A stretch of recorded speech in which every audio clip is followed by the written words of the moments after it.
அதாவது த before Christ இரா. இது வந்து பார்த்தீங்கன்னா நம்ம வந்து கிமு அப்படின்னு சொல்லுவோம். நம்ம வந்து என்ன சொல்லுவோம், கிமு அப்படின்னு சொல்லுவோம். ஸோ எகிப்து. ஒரே நிமிஷம்ப்பா ராதியா, கிளாஸ் அட்டன் பண்ணுறதுன்னா அட்டன் பண்ணு.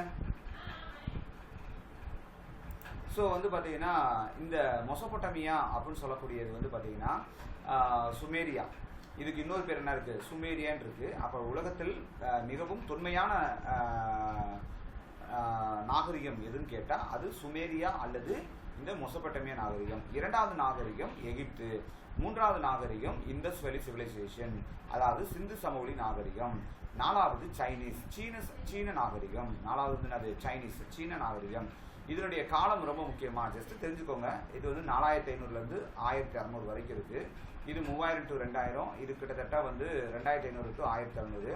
இந்த 2500 to 1600ன்றது வந்து பார்த்தீங்கன்னா ஸ்டாண்டர்டான வேல்யூ 3300லேருந்து ஆரம்பித்து 1300 வரைக்கும் பா. 3300 to 1300 இதை தான் நீங்கள் வந்து மறக்கக்கூடாது. சில புத்தகத்தில் என்ன போட்டிருப்பாங்கன்னா இது 1400ன்னு கூட போட்டிருப்பாங்க, தப்பு கிடையாது. பெரும்பாலும் 3300 to 1300 சிந்து சமவெளி நாகரிகம். அப்போ இது சும்மா பொதுவாக சொல்லக்கூடியது 2500 to 1600. ஏன் இப்படி சொல்கிறாங்க அப்படின்னு கேட்டால் இதனுடைய இந்த இருக்காருங்களேன், நான் சொல்கிறேன் பின்னாடி சொல்கிறேன். அப்போ இந்த இதை நம்ம மனப்பாடம் பண்ணணுமா சார்? இது பொதுவாக ஒரு 4 கிளாசிஃபிகேஷன்ஸ் கொடுக்கும்போது இங்கே இப்படி கொடுத்துருக்காங்க 2500 to 1600 இது இருந்ததுன்னு.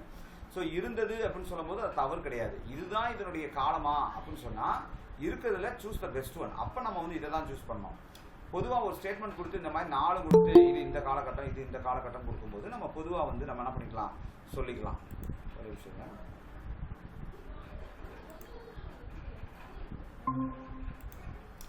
அதே மாதிரி வந்து பார்த்தீங்கன்னா சைனீஸ், அதாவது சைனீஸ் சிவிலைசேஷன், சீன நாகரிகம் 2000 முதல் 1000 கிமு 2000 முதல் 1000 ஆண்டுகள் காலத்தை சேர்ந்தது.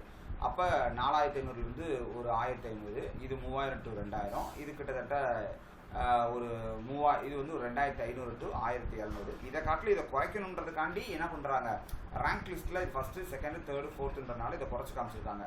ஆனால் இது வந்து பார்த்தீங்கன்னா இன்னும் கொஞ்சம் மேலே போகும், ஒரு 3500 கூட இருக்கலாம். இது எகிப்து, இது 3300. ஸோ அந்த மாதிரி எக்ஸாக்டாக பார்த்தோம்னா கொஞ்சம் வரும். ஓகேங்களா? அது இந்த ஆர்டரை மெயின்டைன் பண்ணுறதுக்காண்டி இவங்க அப்படி போட்டிருக்காங்க இந்த இடத்துல. ஓகேவா? அடுத்து வந்து பார்த்தீங்கன்னா இண்டஸ் வேலி சிவிலைசேஷனை எஸ்பெஷலி வந்து பார்க்கலாம். ஸோ இண்டஸ் வேலி சிவிலைசேஷன் பார்க்குறதுக்கு முன்னாடி வந்து பார்த்தீங்கன்னா இந்தியாவில் இண்டஸ் வேலி சிவிலைசேஷனை பற்றி சில முக்கியமான கருத்துக்கள். இண்டஸ் வேலி சிவிலைசேஷன் அப்படின்றது நான் ஏற்கனவே சொன்ன மாதிரி கிமு 3300லேருந்து ஆரம்பித்து 1300 வரைக்கும் இதனுடைய காலத்தை சேர்ந்தது. இந்தியாவில் தற்போது சுமார் 1400 சைட்ஸ்கள், 1400 தலங்கள் இது வரைக்கும் கண்டுபிடிச்சிருக்காங்க. அதில் இந்தியாவில் மட்டும் 925, பாகிஸ்தானில் 475, ஆப்கானிஸ்தானில் இன்னும் கொஞ்சம் இருக்குது. ஓகேங்களா? ஸோ இந்த மாதிரி மொத்தம் வந்து பார்த்தீங்கன்னா இது வரைக்கும் இண்டஸ் வேலி சிவிலைசேஷனில் 1400 ஸ்தலங்கள் கண்டுபிடிக்கப்பட்டிருக்கு. இதில் 925 இந்தியா, 475 பாகிஸ்தான், ஆப்கானிஸ்தான் வந்து என்னது இதரவைகள். அப்போ மொத்தம் வந்து பார்த்தீங்கன்னா 925, 475 அப்படின்னு சொல்லும்போது இது வந்து தற்போதைய கணக்குப்படி. அப்போ சுதந்திரத்துக்கு முன்பாக வந்து பார்த்தீங்கன்னா பிஃபோர் ஃப்ரீடம் வெறும் 40 ஸ்தலங்கள் மட்டுமே கண்டுபிடிக்கப்பட்டிருந்துச்சு. 40 சைட்ஸ் மட்டும் என்ன பண்ணிட்டாங்க, கண்டுபிடிச்சிருந்துருக்காங்க. அப்போ இதெல்லாம் ரொம்ப முக்கியமாக சார். இதெல்லாம் ஒன் டைம் ரீடிங்காண்டி சொல்கிறது. ஓகேங்களா?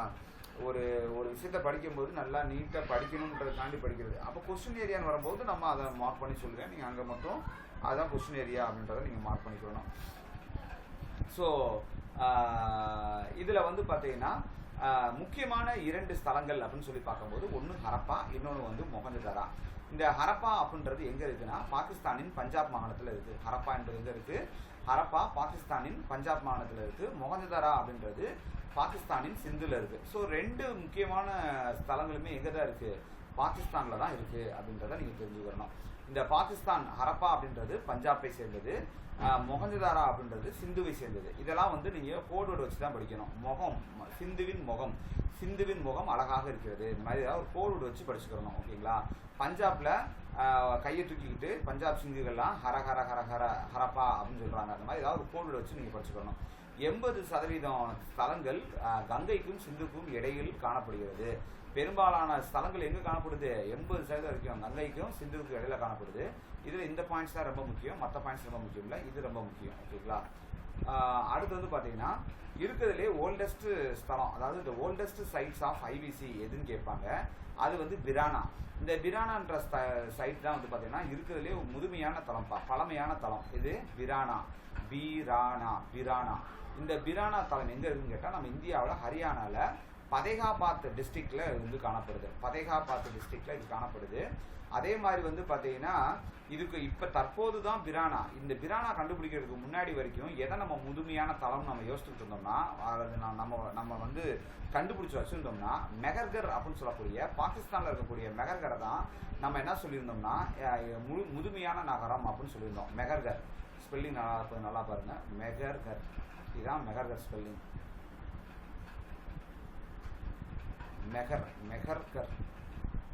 மெஹர்கர் ஓகேங்களா. அதே மாதிரி லார்ஜஸ்ட் சைட் ஆஃப் ஐவிசி எதுன்னு கேட்டால் ராகிகர்க்கு, ஹரியானாவில் இருக்கக்கூடிய ராகிகர்க்கு. ஸோ தற்போதைய நிலவரத்தின்படி பழமையான நகரம் என்பது பிரானா, அதே மாதிரி மிகப்பெரிய நகரம் என்பது அல்லது ஸ்தலம் என்பது ராகிகர்க்கு. இது ரெண்டுமே எங்கே தான் இருக்குது? நம்ம இந்தியாவில் இருக்கக்கூடிய ஹரியானா மாநிலத்தில் இருக்குது. அது மட்டும் இல்லை, இந்த ராகிகருக்கு இன்னொரு ஒரு சிறப்பம்சம் இருக்குது. இதுதான் ஃபஸ்ட்டு ஜெனட்டிக் டெஸ்டிங் நடைபெற்ற இடம். அதாவது ஐவிசி ஸ்தலங்களில் 40, அதாவது ஐவிசி ஸ்தலங்கள்லேயே மரபியல் பரிசோதனை நடத்தப்பட்ட ஒரு இடம் இருக்குது அப்படின்றது எதுன்னு கேட்டால் அது வந்து எது? இந்த ராகிகருக்கு தான்.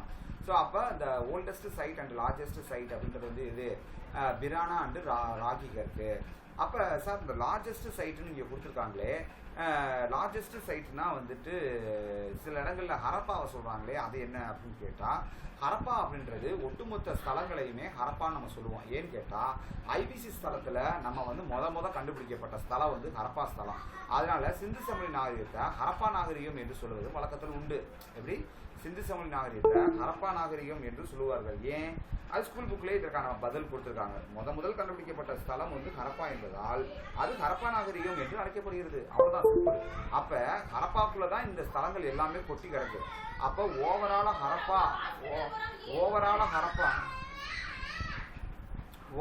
ஹரப்பா அப்படின்னு சொல்றது பெருசு தான், நான் இல்லைன்னு சொல்லல. ஆனால் ஹரப்பாக்குள்ளே இருக்கிறதுல எது பெருசு அப்படின்னு கேட்டாங்கன்னா அப்போ நம்ம எதை தான் போடணும்? ராகிகத்தை தான் போடணும். அப்போ கொஸ்டின் வந்து மொட்டையாக கேட்டால் என்ன சார் பண்ணுறது? மொட்டையாக கேட்டு the largest site of IVC அப்படின்னு கேட்டு சாய்ஸில் நீங்கள் ராகிகத்தை பார்த்தீங்கன்னா நீங்கள் ராகிகத்தை தான் போடணும். ஒருவேளை ராகிகருக்கு இல்லாமல் நீங்கள் வந்து ஹரப்பாவும் மொஹஞ்சதாரா கொடுத்து இப்படி கொடுத்துருக்காங்க, ஹரப்பா மொஹஞ்சதாரா சிந்து லோக்கல் இப்படி கொடுத்துருக்காங்க அப்படின்னா இதில் பெரிய சைட் இது ஹரப்பா தான். அப்போ கொஸ்டின்னும் சாய்ஸையும் வச்சு நீங்கள் என்ன பண்ணிக்கணும்னா முடிவு பண்ணிக்கிறணும். அதாவது ஓவரால் பெருசு வந்து எதுன்னு கேட்டால் ஹரப்பா. அந்த ஹரப்பாக்குள்ளே இருக்கக்கூடிய சைட்ஸில் வந்து அல்லது சிந்து சமவெளி நாகரிகத்தில் இருக்கக்கூடிய லார்ஜஸ்ட் அந்த ஒவ்வொரு சின்ன ஸ்தலத்தையும் தனித்தனியாக எடுத்துட்டிங்கன்னா அதில் இருக்கக்கூடிய சின்ன ஸ்தலம் எது அப்படின்னு கேட்டால் ராகிகருக்கு. ஓகேங்களா. அடுத்து வந்து பார்த்தீங்கன்னா ஏன்னா 2 வார்த்தையுமே கொடுத்துருப்பாங்க ஸ்கூல் புக்கில் இருக்கும். என்னென்னா ஐவிசியின் ஹரப்பாவை பற்றி பேசும்போது ஹரப்பா என்பது ஐவிசியின் மிகப்பெரிய ஸ்தலமாக அறியப்படுகிறது மொஹஞ்சதாராவை கம்பேர் பண்ணும்போது அப்படின்ற மாதிரி இருக்கும். அப்போ மொஹஞ்சதாராவை கம்பேர் பண்ணும்போதோ அல்லது ஓவராலாக இந்த ஹரப்பா வந்து ஒரு பெரிய ஸ்தலம் தான். பட் மொட்டையாக வந்து the largest sites of IVC அப்படின்னு சொல்லி கொடுத்தாங்கன்னா நம்ம என்ன பண்ணலாம்? நீங்கள் தைரியமாக ராகிகருக்கு இருந்துச்சுனாலே ராகிகருக்கு போட்டுருங்க. கண்டிப்பாக ஹரப்பாவையும் ராகிகருக்கையும் கொடுத்து கேட்க மாட்டாங்க. ஓகேங்களா. சரி, அடுத்து வந்து பார்த்தீங்கன்னா more than 90% of inscribed object and seals are found in Indus river. Sindhu நதியில் தான் பெரும்பான்மையான அந்த ஆப்ஜெக்ட்னா பொருள்களும் முத்திரைகள், சீல்ஸ்னா முத்திரைகளும் எங்கே தான் கண்டுபிடிச்சிருக்காங்க? அந்த சிந்து நதியில் தான் கண்டுபிடிச்சிருக்காங்க. இது அவ்வளோ முக்கியமான ஒரு பாயிண்ட்ஸ் கிடையாது. ஓகேங்களா. அடுத்து பாருங்கள், இண்டஸ் வேலி சிவிலைசேஷன் அல்லது ப்ரோன்ஸ் ஏஜ் சிவிலைசேஷன் அப்படின்னு சொல்கிறாங்க. இதை ஏன் ப்ரோன்ஸ் ஏஜ் சிவிலைசேஷன், தமிழில் செம்புக்கால நாகரிகம் அப்படின்னு சொல்லுவாங்க. என்னது? செம்புக்கால நாகரிகம். ஏன் சார் வந்து இண்டஸ் வேலி சிவிலைசேஷனை ஒரு செம்புக்கால நாகரிகம் அப்படின்னு சொல்கிறாங்க அப்படின்னு வந்து கேட்டிங்கன்னா, இந்தியா அதாவது பார்த்தீங்கன்னா உங்களுக்கு ஃபஸ்ட்டு இந்த இண்டஸ் வேலி சிவிலைசேஷன் நடத்துறதுக்கு முன்னாடி வந்து பார்த்தீங்கன்னா ஒரு 3 விஷயத்தை நம்ம சொல்லி ஆக வேண்டியது இருக்குது. என்ன அப்படின்னா பேலியோலித்திக், அடுத்து மீசோலித்திக்,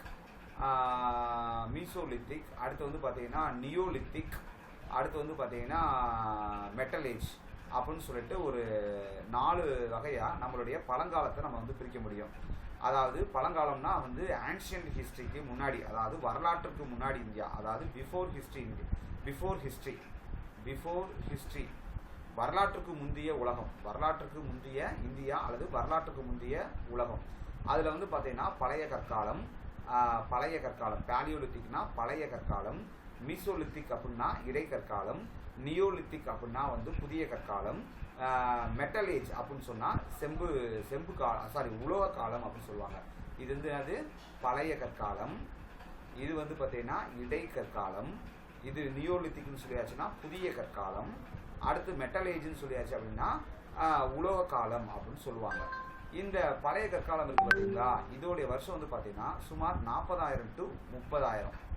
மீசோலித்திக் இருக்குது பார்த்தீங்களா, இது சுமார் 10,000 to 6,000 ஆண்டுகள்.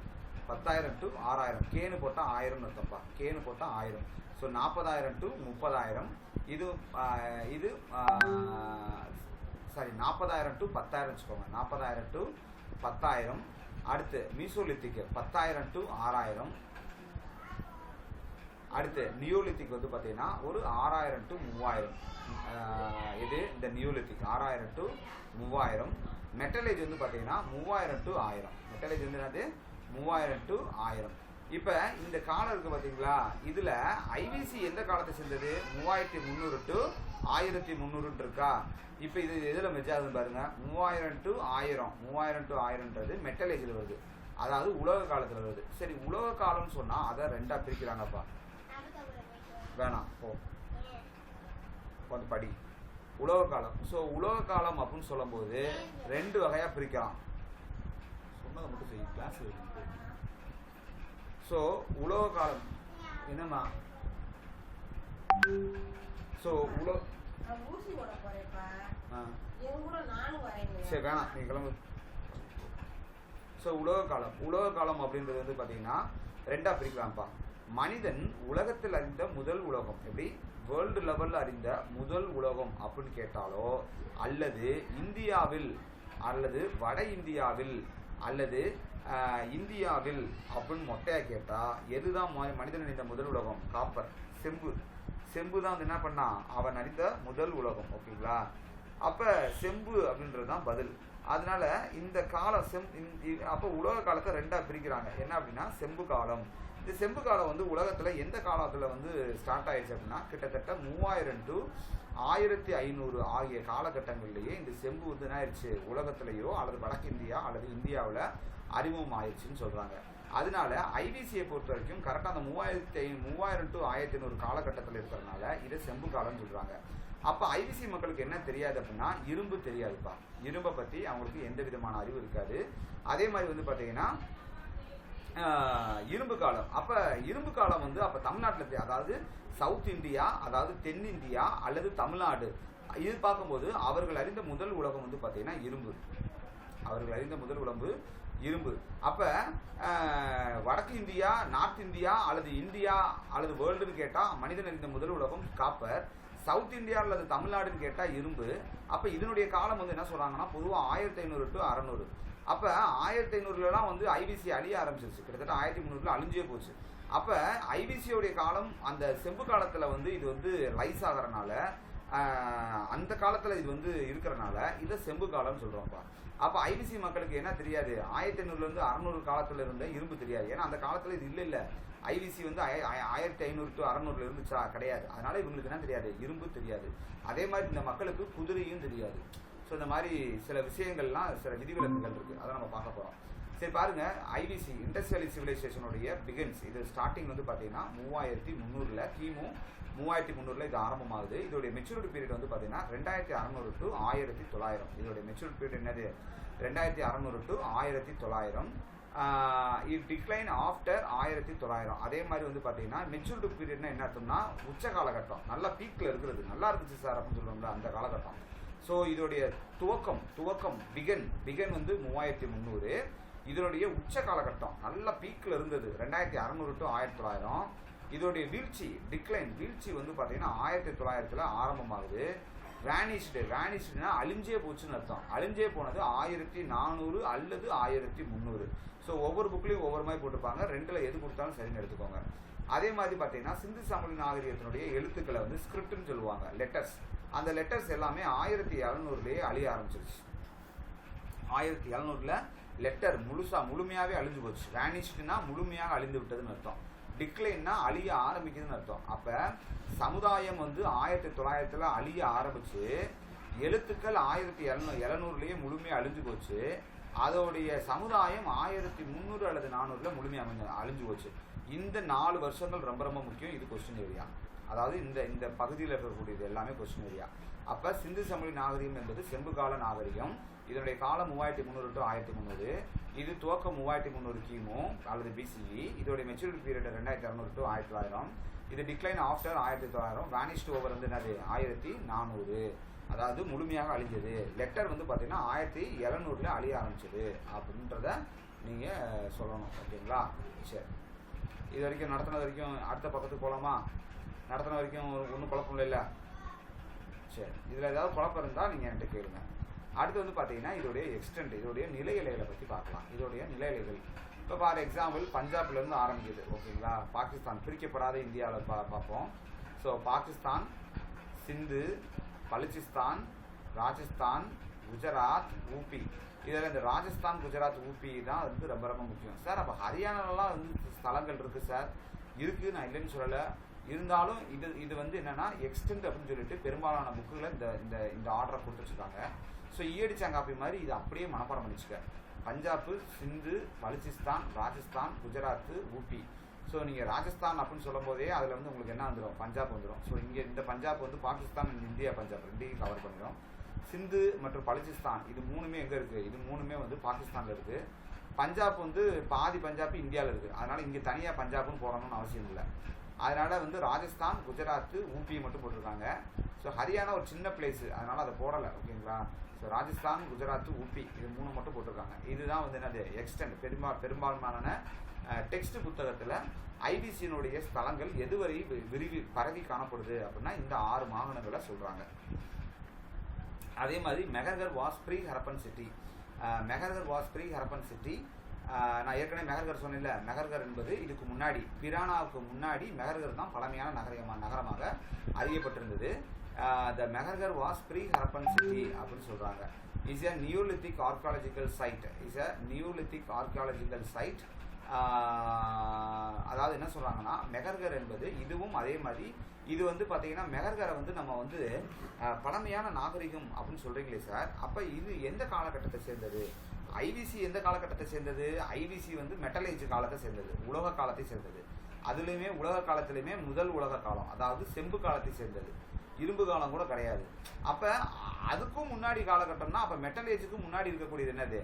நியோலித்திக் பீரியட், புதிய கற்காலம். அப்போ எதை வந்து நம்ம வந்து பழமையான காலம் சொல்கிறோமோ அது மெட்டல் ஏஜுக்கும் முந்தின காலமான நியோலித்திக்கு போயிடும். அப்போ மெஹர்கரும் சரி பிரானாவும் சரி எந்த காலத்தை சேர்ந்ததாக இருக்கும்? நியோலித்திக் காலத்தை சேர்ந்ததாக இருக்கும். மெஹர்கர் வந்து பார்த்தீங்கன்னா பாகிஸ்தானில் இருக்குது. இதுதான் முன்னாடி நம்ம பழசுன்னு நினச்சிக்கிட்டு இருந்தோம். ஆனால் தற்போது தான் நம்ம என்ன கண்டுபிடிச்சோம்? பிரானா தான் வந்து பழசுன்னு கண்டுபிடிச்சோம். 2003 கண்டுபிடிச்சோம். இந்த பிரானாவை பற்றிலாம் பின்னாடி பார்க்க போகிறோம். So is a neolithic archaeological site. அதாவது கிமு 7000 to 2500 இதனுடைய காலகட்டம் என்ன சொல்கிறாங்க? சுமார் கிமு 7000 சேர்ந்ததுன்றாங்க. ஐவிசியோடைய காலமே சுமார் 3300 தான். ஆனால் நியோலித்திக்கோடைய ஆனால் வந்து மெஹர்கருடைய காலம் எங்கே போதும் பாருங்க, கிட்டத்தட்ட டபுள் மடங்கு அதிகமாக போகுது. கிமு 7000க்கு முன்னாடி காலகட்டத்தை சேர்ந்ததுன்னு சொல்கிறாங்க. ஓகேங்களா? இந்த மெஹர்கர் பாகிஸ்தானில் எங்கே இருக்குது அப்படின்னா இந்த பலுச்சிஸ்தான் மாநிலத்தில் பாகிஸ்தானில் இது இருக்குது. ஓகேங்களா? Okay, right. அடுத்து வந்து பார்த்தீங்கன்னா இந்த மெஹர்கரில் வந்து காட்டன் கல்டிவேஷன், பருத்தி அக்ரிகல்ச்சர், பருத்தி விவசாயம் வந்து பருத்தி அறுவடை பண்ணப்பட்டிருக்கு. அதே மாதிரி இங்கே வந்து பார்த்தீங்கன்னா ட்ரில்லிங் ஹியூமன் டூத், அதாவது இன்றைக்கி வந்து நம்ம இந்த பல்லுலலாம் அந்த ஓட்டை போட்டு டாக்டர் பண்ணுறாங்களே அது மாதிரியான ஒரு பல்லு வந்து அன்றைக்கி கண்டுபிடிச்சிருக்காங்க. ஸோ ட்ரில்லு போட்டால் ஒரு ஹியூமனோட டூத்தை வந்து கண்டுபிடிச்சிருக்காங்க. இது ஜஸ்ட்டு வந்து தெரிஞ்சு வச்சுக்கோங்க. சப்போஸ் வந்து ஏதாவது ஒரு ஸ்டேட்மெண்ட் கொடுத்து இந்த மாதிரி சம்பவம் மெஹர்கரோட தொடர்பில் படுத்த முடியுமா அப்படின்னு கேட்டால் இதை நீங்கள் உங்களுக்கு தெரிஞ்சால் தான் படுத்த முடியாதுன்னு சொல்ல முடியும். ஓகேங்களா? அதனால் இது ஒரு 2 பாயிண்ட்ஸ் எக்ஸ்ட்ரா பாயிண்ட்ஸ். அதே மாதிரி வந்து 1774 இது வந்து 1974 தான் என்ன பண்ணியிருக்காங்க? இந்த மெஹர்கரை வந்து கண்டுபிடிச்சிருக்காங்க. கண்டுபிடிச்சது யார் அப்படின்னா பிரான்ஸ் நாட்டை சேர்ந்த ஆர்கியாலஜிஸ்ட். அவர் பேர் வந்து என்னது? த ஜீன் ஃப்ரான்காய்ஸ் அப்படின்னு சொல்லக்கூடியவர் தான் இதை கண்டுபிடிச்சிருக்காரு. த ஜீன் ஃப்ரான்காய்ஸ் ஜரீஜ் அண்ட் எத்ரின் ஜரீஜ் அப்படின்னு சொல்லக்கூடிய ஜாரேஜ், எத்ரின் ஜாரேஜ். ஓகேங்களா, எத்ரின். ஒரு நிமிஷம்.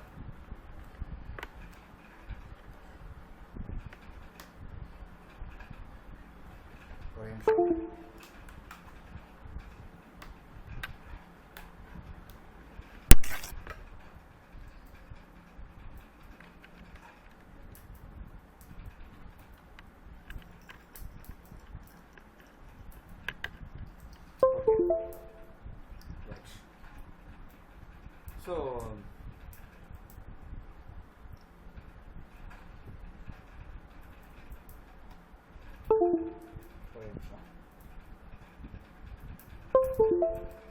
ஸோ த ஜீன் ஃப்ரான்கைஸ் அண்ட் எத்ரின் த ஜாரேஜ் அப்படின்னு சொல்லக்கூடிய கண்டுபிடிச்சிருக்காங்க. பட் இதெல்லாம் ரொம்ப முக்கியம் இல்லை. 1974 இந்த பிரான்ஸ் நாட்டை சேர்ந்த ஜீன் ஃப்ரான்கைஸ் மற்றும் எத்ரின் அப்படின்னு சொல்லக்கூடியவங்க, சாரி கேத்ரின் நினைக்கிறேன்ப்பா, கேத்ரின் மற்றும் ஜீன் ஃப்ரான்கைஸ் என்ற 2 பேர் வந்து இதை கண்டுபிடிச்சிருக்காங்க. பட் மெகர்கரா கண்டுபிடிச்ச இவங்களுடைய இது அந்தளவுக்கு முக்கியமானது தெரில, இது வரைக்கும் கேட்டதில்லை. ஜஸ்ட்டு நான் வச்சுக்கோங்க முடிஞ்சா. சரி, அடுத்து வந்து பார்த்தீங்கன்னா இது இந்தியாவை பொறுத்த வரைக்கும் அல்லது ஓவரால் ஐபிசியோடைய இதோடைய அமைப்பு எப்படி இருக்குது அப்படின்னு வந்து பார்த்தீங்கன்னா, நார்த்தில் வந்து பார்த்தீங்கன்னா ஜம்மு காஷ்மீர் அல்லது மாண்டா அப்படின்னு சொல்லக்கூடிய பகுதி தான் இதனுடைய வடக்கு எல்லையாக இருக்குது.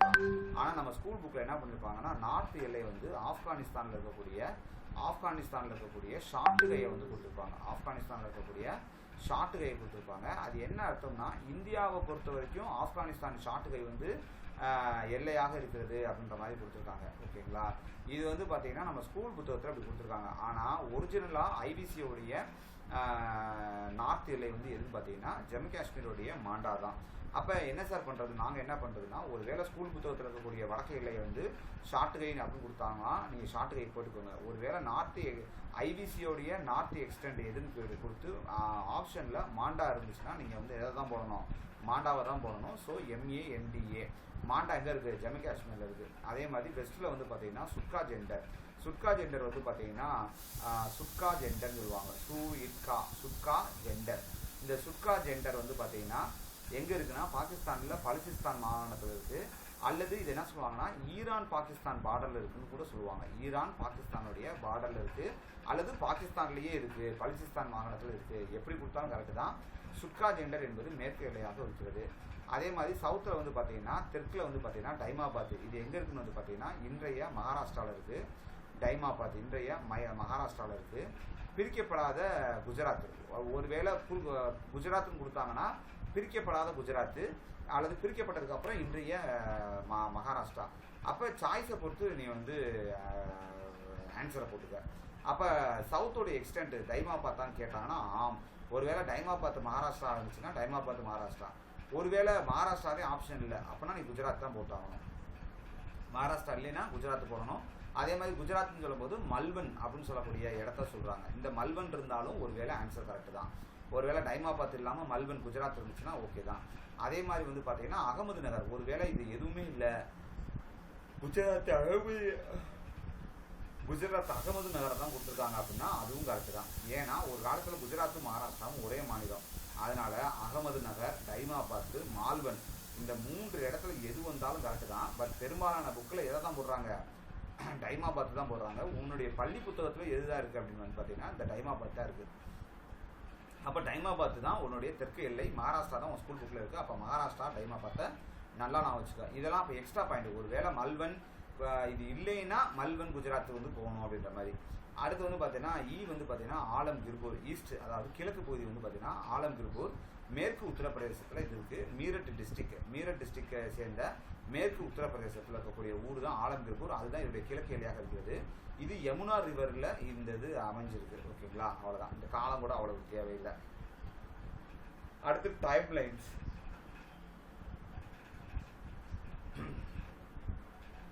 ஸோ டைம் லைன்ஸ் வந்து பார்த்தீங்கன்னா 1826 வந்து பார்த்தீங்கன்னா இந்த சார்லஸ் மேசன் அப்படின்னு சொல்லக்கூடியவர் தான் விசிட் பண்ணியிருந்தாரு. சார்லஸ் மேசன் 1826 ஹரப்பாவை விசிட் பண்ண முதல் நபர் யார், இந்த சார்லஸ் மேசன். ஓகேங்களா,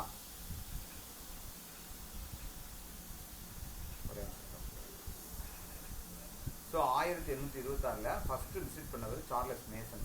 சார்லஸ் மேசனுடைய ஒரிஜினல் நேம் வந்து பார்த்தீங்கன்னா ஜேம்ஸ் லூவிஸ். இந்த ஜேம்ஸ் லூவிஸ் வந்து பார்த்தீங்கன்னா லண்டனில் பிறந்து லண்டனில் வளர்ந்த ஒரு ஐரோப்பியக்காரர். இவர் வந்து லண்டனுடைய படையில் ஆர்மியில் வந்து சேர்றாரு. சேர்ந்த கொஞ்ச நாள்லேயே வந்து பார்த்தீங்கன்னா இவருக்கு ஆர்கியாலஜிக்கல் மேலே இருந்த ஈடுபாட்டின் காரணமாக அவர் என்ன பண்ணுறாருன்னா ஆர்மியை விட்டு வெளியேறினா கொண்டே போடுவாங்க. இருந்தாலும் ஆர்கியாலஜிக்கல் மேலே இருந்த ஒரு பற்றின் காரணமாக அந்த ஆர்மியை விட்டு வெளியேறி மாறுவேஷத்தில் போய் நிறைய தொழில் ஆய்வுகளை பண்ணி, அப்போ அங்கே இருக்கக்கூடிய வடமேற்கு இந்தியாவில் இருக்கக்கூடிய பஞ்சாப் சைடு இருக்கு இல்லையா, அந்த சைடில் இருக்கக்கூடிய சில மன்னர்கள் இவருக்கு உதவி பண்ணி இவர் அந்த மாதிரி ஒரு போய் சேர்ந்த இடம் தான் 1826 சார்லஸ் மேசன். இவர் சார்லஸ் மேசன் என்று தன்னுடைய பேரை மாற்றி வச்சுக்கிட்டார், யாருக்கும் தெரியக்கூடாதுன்றதுக்காண்டி. So Charles Masson visited Harappa. அது மட்டும் இல்லை, ஹி ஃபவுண்டட் பிரிக்ஸ் பிளாக். நிறைய செங்கல் திட்டுகளை வந்து இவர் என்ன பண்ணார், கண்டுபிடிச்சார். He found bricks block and soldier and archaeologist. இவர் வந்து ஒரு படை வீரராகவும் ஆர்கியாலஜிஸ்டாகவும் அறியப்படுகிறார்.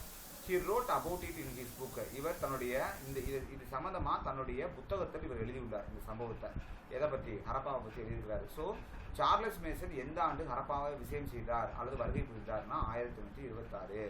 அடுத்து sir Alexander Burnes visited Harappa. His book travels into Bokhara, அதாவது டிராவல்ஸ் இன்டு பொகாரா என்ற புக்கை எழுதியவர் யாருன்னு கேட்டால் சர் அலெக்சாண்டர் ஃபர்னே. இந்த புக்கு வந்து ஸ்கூல் புக்கில் கிடையாது, நான் வெளியிருந்து எடுத்து வச்சுருக்கேன். ஸோ கேட்குறதுக்கு வாய்ப்பு கம்மி தான். So travels into Bokhara, sir Alexander Burnes 1831 ஹரப்பாவை வந்து விசிட் பண்ணியிருக்காரு. அதே 1831 அம்ரி என்ற சொல்லக்கூடிய ஒரு பர்டிகுலராக அந்த இடத்துக்கு போயிருக்கிறாரு. அப்போ 31 ஹரப்பா மற்றும் அம்ரி ரெண்டு இடத்துக்குமே என்ன பண்ணியிருக்காரு, இந்த அலெக்சாண்டர் ஃபர்னே போயிருக்கிறாரு. இதை பற்றி தன்னுடைய புத்தகமான த டிராவல்ஸ் இன்டு பொகாராவை எழுதியிருக்கிறாரு. அது எந்த வருஷம் வெளிவந்த புக்குன்னா 1834 வெளிவந்த புக்கு. ஸோ 31 போயிட்டு 34 அந்த புக்கை எழுதியிருக்கிறாரு, டிராவல்ஸ் இன்டு பொகாரா. அடுத்து 1856 the railway track made at Punjab. அதாவது உங்களுக்கு தெரியும், ரயில்வே ட்ராக் வந்து பார்த்தீங்கன்னா 1853 மும்பை டு தானே அப்படின்னு சொல்லக்கூடிய இடத்துக்கு தான் வந்து என்ன பண்ணப்பட்டது, இந்த ரயில்வே பயணம் வந்து வந்து தொடங்குச்சு, மும்பை டு தானே. அதே மாதிரி வந்து பார்த்தீங்கன்னா இந்த மாதிரி 53 வந்து ஃபஸ்ட்டு ரயில்வே, 54 வந்து செகண்டு, 56 வந்து தேர்டு, 56 இந்தியா அளவில் தேர்டு, தமிழ்நாட்டுக்கு தான் ஃபஸ்ட்டு. இது சென்னை டு அரக்கோணம் போகும்னு நினைக்கிறேன். ஸோ வந்து இந்த மாதிரி 53 ஆரம்பிச்சிடறாங்க இல்லையா. ஸோ 53 ஆரம்பிச்சனால இந்தியா முழுக்க குறிப்பாக 56 வந்து பார்த்தீங்கன்னா ரயில்வே ட்ராக்குக்கான பணிகள் நடக்கும். குறிப்பாக வந்து கராச்சியிலேருந்து லாகூருக்கு அமைச்சிக்கிட்டு இருப்பாங்க. அதில் கராச்சி டு லாகூரில் வந்து ரயில்வே ட்ராக் அமைக்கும் போது குறிப்பாக பஞ்சாபில் நிறைய செங்கல் திட்டுகளை கண்டுபிடிப்பாங்க. அந்த செங்கல் திட்டுகள் வந்து கண்டுபிடிக்கும் போது தான் தெரியும் இது வந்து ஒரு மிகப்பெரிய ஆர்காலஜிக்கல் சைட்டு உள்ளே கிடக்கு அப்படின்றது. ஸோ அந்த சம்பவம் 1856 தான். அடுத்து அலெக்சாண்டர் கன்னிங்காம் அப்படின்னு சொல்லக்கூடிய ஒரு நில அளவையாளர்மா, ஆரம்பத்தில் ஒரு நில அளவையாளர், ஒரு சர்வேயர்மா. இந்த சர்வேயர் என்ன பண்ணுறாருன்னா இந்த 1853, 56, 75 ஆகிய 53, 56, 75 ஆகிய காலகட்டங்களில் இந்த ஐவிசிக்கு விசிட் செஞ்சு என்ன பண்ணுறாரு, 1861 ஆர்கியாலஜிக்கல் சர்வே ஆஃப் இந்தியா அப்படின்ற பேரில் ஒரு துறையவே, அரசாங்க துறையவே ஏற்படுத்துகிற அளவுக்கும் இவர் வந்து பதவி உயர்றாரு. அது மட்டும் இல்லை, இந்த ஆர்கியாலஜிக்கல் சர்வே ஆஃப் இந்தியாவுடைய ஃபஸ்ட்டு டைரக்டருமே யார் தான், இந்த அலெக்சாண்டர் கன்னிங்காம் தான். அப்போ ஒரு நில அளவையாளராக தொடங்கி சர்வேயராக தொடங்கி ஒரு டைரக்டராக உயர்கிறார். இவர் ஹெட் குவார்ட்டர்ஸ், இதோடைய ஆர்கியாலஜிக்கல் சர்வே ஆஃப் இந்தியாவுடைய ஹெட் குவார்ட்டர்ஸ் எங்கே இருக்குது, டெல்லியில் இருக்குது. அப்போ கேட்பாங்க அலெக்சாண்டர் கன்னிங்காம் வந்து எப்போ வந்து விஷயம் செய்தார் அப்படின்னா, அலெக்சாண்டர் கன்னிங்காம் 53 விஷயம் செய்தார், 56, 75 3 முறை விஷயம் செய்தார். 61 ஆர்கியாலஜிக்கல் சர்வே ஆஃப் இந்தியா ஏற்படுத்தப்பட்டது. இதனுடைய ஹெட் குவார்ட்டர்ஸ் வந்து டெல்லி. இதனுடைய சர்வேயர் மற்றும் ஃபர்ஸ்ட் டைரக்டராக இவரே பொறுப்பேற்றார். அடுத்து வந்து பார்த்தீங்கன்னா 1920 இது வந்து பார்த்தீங்கன்னா மோர் ஆர்கியாலஜிஸ்ட் ஸ்டார்டட் டு ரிசர்ச். நிறைய தொல்லியல் ஆய்வாளர்கள் தொல்லியல் ஆய்வுகளை மேற்கொள்ள தொடங்கிய குறிப்பாக 1920 குறிப்பாக வந்து பார்த்தீங்கன்னா 1921 தயாராம் சகானி அப்படின்னு சொல்லக்கூடியவர் என்ன பண்ணுறாரு, தயாராம் சகானி ஹரப்பாவை அகழாய்வு செஞ்சார். அதே மாதிரி 1922 வந்து பார்த்தீங்கன்னா ஆர்டி பேனர்ஜி அப்படின்றவர் மொஹஞ்சதாரோவை என்ன பண்ணார், அகழாய்வு செய்ய ஆரம்பித்தார். இது ரொம்ப ரொம்ப முக்கியம். ஹரப்பாவை ஆய்வு பண்ணது யார், தயாராம் சகானி 1921. மொஹஞ்சதாராவுக்கு ஆர்டி பேனர்ஜி 1922. வருஷம் ஈஸியாக இருக்கா? 21 22. ஹரப்பா மொஹஞ்சதாரா. இது எப்படி சார் நான் வச்சுக்கிறது? ஹரப்பா 2A வருதா? ஹரப்பா 2A வருதா? தயா 2A வருதா? இதான் கோடு வேர்டு. ஹரா தயா. இது முகம் வந்து பேனர்ஜிக்கு முகம் நல்லா இல்லை அல்லது நல்லா இருக்கு, இப்படி தான் வச்சுக்கோங்க. ஆர்டி பேனர்ஜி மொஹஞ்சதாரா. ஏற்கனவே மொஹஞ்சதாராவுக்கு சிந்து நான் வச்சுருக்கோம், சிந்து நதி. அடுத்து ஆய்வு பண்ணவர் பேனர்ஜி, பேன். ஸோ முகத்தை பேன் பண்ணிட்டாங்க அப்படின்னு வச்சுக்கோங்க. So RD Banerjee. அடுத்து இதை தொடர்ந்து 1924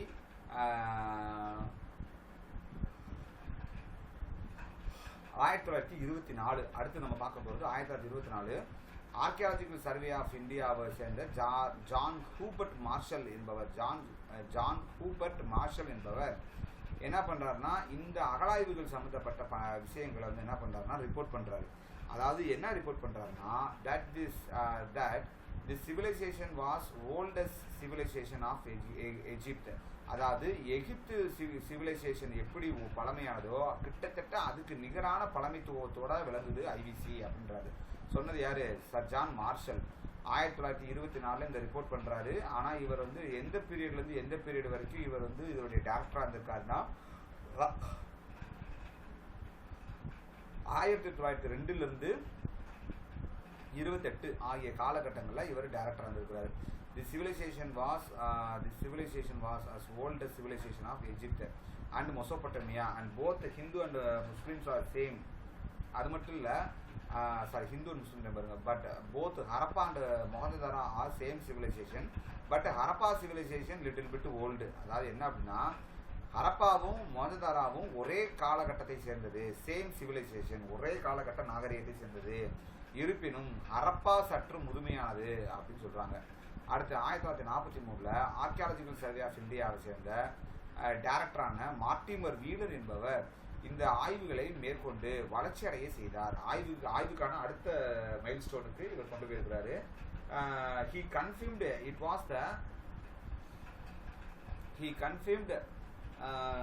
ஒரே நிமிஷம் ஏதோ கட் ஆயிருக்கு.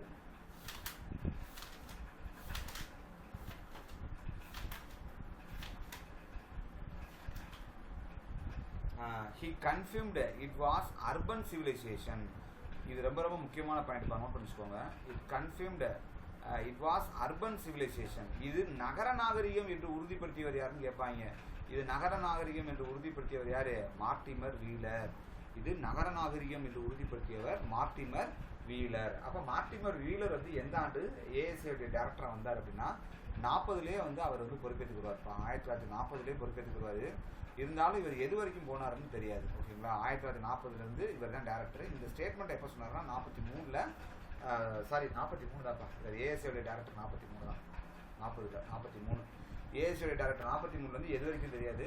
ஸோ 43 இந்த ஸ்டேட்மெண்ட்டை சொல்கிறார். ஓகேங்களா? இது நகர நாகரிகம் என்று சொல்லுகிறார்.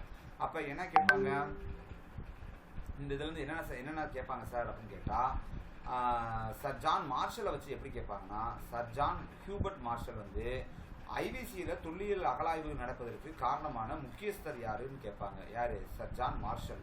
இவர் தான் வந்து இம்பார்ட்டன்ட் பர்சன். இந்த பாயிண்ட்டை நான் இதில் எழுதலை, நீங்கள் தனியாக எழுதி வச்சுக்கோங்க. Who is the important person to conduct research in IVC area அப்படின்னு கேட்டால் சர் ஜான் மார்ஷல். ரெண்டாவது, சிந்து சமவெளி நாகரிகம் எகிப்து நாகரிகத்துடன் ஒப்பிடத்தக்கது மற்றும் மெசொப்பொட்டேமியா நாகரிகத்துடன் ஒப்பிடத்தக்கது. மேலும் ஹரப்பா மற்றும் மெசொப்பொட்டேமியா நாகரிகம் ஒரே காலகட்டத்தை சேர்ந்தது. இருப்பினும் ஹரப்பா சற்று பழமையானது. இந்த ஸ்டேட்மெண்ட் எல்லாம் சொன்னது யாரு? சர் ஜான் மார்ஷல்ன்றவர் சொன்னார். அதே மாதிரி மார்டிமர் வீலர் வந்து என்ன பண்ணாருன்னா இதை வந்து இந்த ரிசர்ச்சை வந்து அடுத்த கட்டத்துக்கு டெவலப் பண்ணாரு. அது மட்டும் இல்லை, அர்பன் சிவிலைசேஷன் இது ஒரு நகர நாகரிகம் என்று சொன்னவர் யாருன்னு கேட்பாங்க. அது வந்து யாரு? மார்டிமர் வீலர் அவ்வாறு சொன்னார்.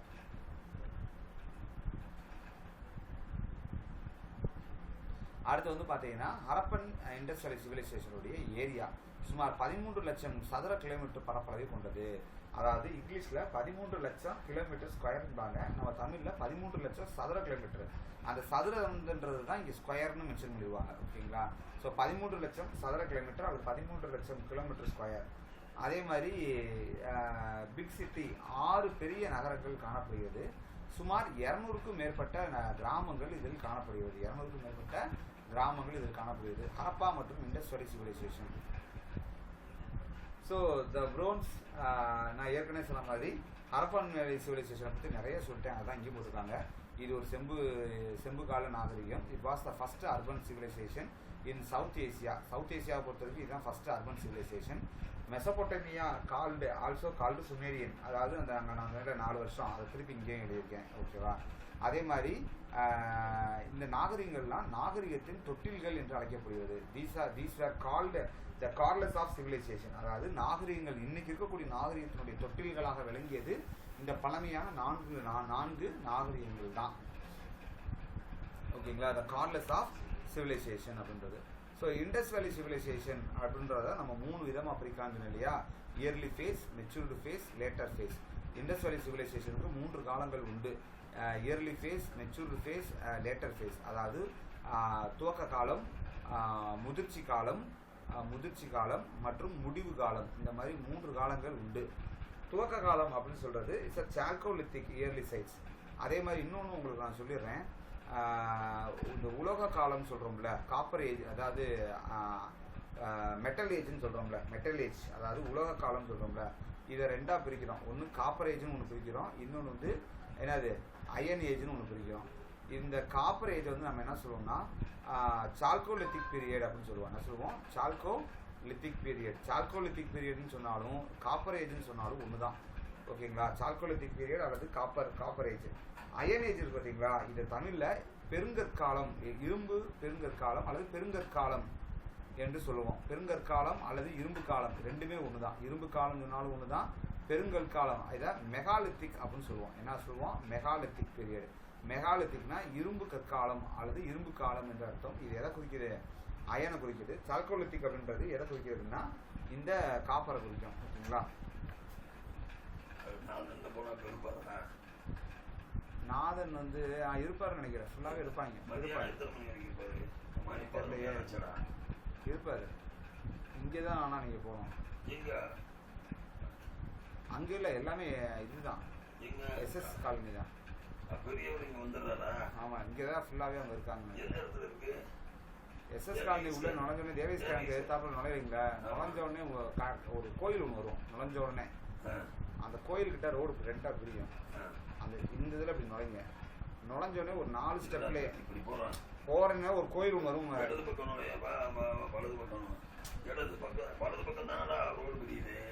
நேரம் ரோடு வந்து நேரம் உள்ள இறங்குது. எஸ்எஸ் காலனி நுழையுதுல நுழைஞ்ச உடனே ஒரு 20 ஸ்டெப்பு 30 ஸ்டெப்ல ஒரு கோயில் ஒன்று வரும். அந்த கோயிலுக்கு ரைட் சைடு எடுங்க. கோயிலுக்கு நேராக போக வேணாம். இதான் கோயில். இதான் இப்போ நீங்கள் தான் கோயில்னா இப்படி பார்க்க சொல்கிறேன். இப்போ நான் தான் கோயில் அப்படின்னா நேராக போயிடாம ஊடால எடுத்துருங்க. ஊடால எடுத்தோடனே 3வது கட்டடம் குட்டியூண்டா போட்டிருக்கேன். கனகா கிளினிக்னு போட்டிருக்கேன். கனகா கிளினிக் போட்டிருக்கேன். உள்ளே போனால் மேலே மாடி வச்சுருக்காங்க. அங்கே போயிட்டு கேளுங்க. உள்ளே போனோடனே எதிர்த்தாப்புல ஒரு 20 ஸ்டெப்பில்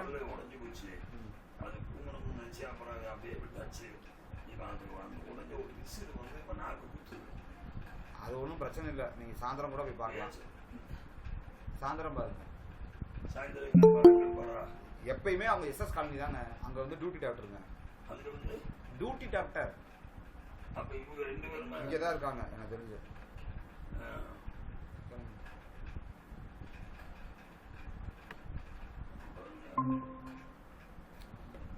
ஸோ இயர்லி ஃபேஸ் அப்படின்றத வந்து பார்த்தீங்கன்னா இதில் மெகாலித்திக்ன்ற பேர்லாம் சொல்லுவாங்க. அதெல்லாம் நமக்கு தெரிஞ்சுக்கோங்க. காப்பர் ஏஜ்னு சொன்னால் சால்கோலித்திக்னு சொன்னாலும் ஒன்று தான். அயன் சொன்னால் இரும்பு அளவு பெருங்கற்காலம், இங்கிலீஷில் மெகாலித்திக்னு சொல்லுவாங்க.